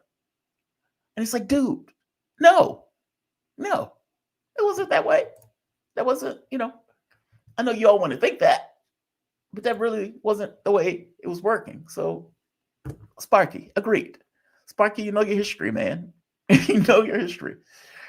No bathrooms are separate rooms and doors have locks on them. No. Well, yes and no. I know what you mean. If you're talking about you go into a bathroom and then there's a stall and the stall is private and you can put a lock on the stall, that may be true. The bathrooms themselves are not necessarily private. There may be 10 stalls in those bathrooms, not to mention urinals. So fair enough. I don't think women are insane for saying that they have issues or have fears associated with biological men going into those rooms. I just don't. Yeah, I don't think they're insane. I'm talking about unisex bathrooms. I have no issue with unisex bathrooms. Zero. Fair game. And that is the solution to it. Agreed. That is the solution for things that are built now. What about things that weren't built that way? That's what we're talking about. It's easy to build a building and to build it with unisex bathrooms in mind. No issue. Going forward, we can solve that issue. This becomes less of an issue as time goes on. My school had men and women bathrooms. The hospitals have men and women bathrooms. Airports have men and women bathrooms. Like, you have to deal with that. That's not, it's not insane. What else? But I'm Jamar from Connecticut. Oh, Jamar! Welcome to the show, man. I'm glad that the radio audience joined. Skeptical jerk. The Netherlands was victims of the same inquisitions. Yes, they were. Jamal's an honest dude, and I always follow. Well, thank you. I appreciate that. I try to be. Well, try to give my honest take anyway. I could be wrong, but I try to give my honest take. Unisex bathrooms, more than one stall are a terrible idea. Fair enough. Again, we're going to have disagreements on it. Fair enough. DC, consider reading against our better judgment about how Brandeis betrayed his oath not to be any secret society. Fair enough. I see Mama Thomas is here. Holly, shout out to you. What a good crowd today. Badass. Well, guys, I'm going to call this thing in. I'm beginning to drag ass. I'm going to say like. I'm going to say share. I'm going to say subscribe. How's it working out now? Well, the show's working out fine. I don't know what's the issue. Oh, we have a troll. You're not a fraud like Thomas. Oh, he thinks I'm a fraud. Okay, fair enough. Look, man, people gonna have their points of view. My argument, as I've said before, don't feed the trolls. From my point of view, they are just another view. If there's constructive criticism, great. Otherwise, I don't care. On any show you do, you're gonna have people who agree, disagree, and not everybody who will be there for good reasons. So don't feed the trolls. I have no feelings about it. I see a comment about Jimmy Dore. Look, I love Glenn Greenwald. I use his content all the time. In fact, follow him greatly. Glenn is always welcome to come onto the show. Love him to death. Dore is a bit of a different animal for me. Is he on the left? Yes, ostensibly. Do I think he's a grifter? Oh, that's too strong. I just disagree with some of the stuff he does. But again, people can agree or disagree. My take doesn't change. Don't feed the trolls. If they want to give me a view, great. I would prefer them just to be a ghost. I don't want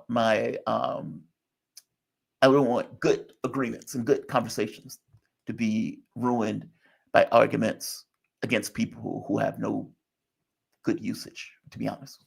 Turn them into a ghost and continue the conversations about whatever you're having a conversation about. Beyond that, I want to thank all of you for joining me. I do appreciate you joining me. My goal is to hit 40,000 by the end of the year, and damn it, I think we can do it. I'm going to say like, share, subscribe, all that good stuff. I will see you bright and early. Monday morning. By the way, Michael Maloof hit me up. He is saying that there was drones overhead that he believed inhibited internet service. I will give no comment on that. It still sounds like he wants to join. We'll see if he is available Monday. Or hell, maybe Saturday even. We'll see what it goes. He is, to be fair, in Moscow, participating in an event. Either way, I will see if I can get Marco on Monday or potentially even Michael Maloof on Monday to give a kind of a rundown of what is taking place next. We are most likely going to get the Western response in earnest to what Russia did, meaning if they continue to escalate and they continue to fire off missiles into Moscow, then that would be the Russian response, or that would be their response. Or, I'm sorry, firing off missiles into Russia, then that would be their response. And Putin, Moscow, will escalate accordingly to once again demonstrate we are not effing around. Stop the escalation. You have lost this war. Accept the fact that you've lost this war and that the world has fundamentally changed. Either they accept it or they don't. If they don't, the escalations will continue from standpoint of what Russia does to try to demonstrate their seriousness, that they're not effing around. So I'm going to say like, share, subscribe, hit the notification bell, and I will see you bright and early Monday morning. You all have a fantastic day. Signing off.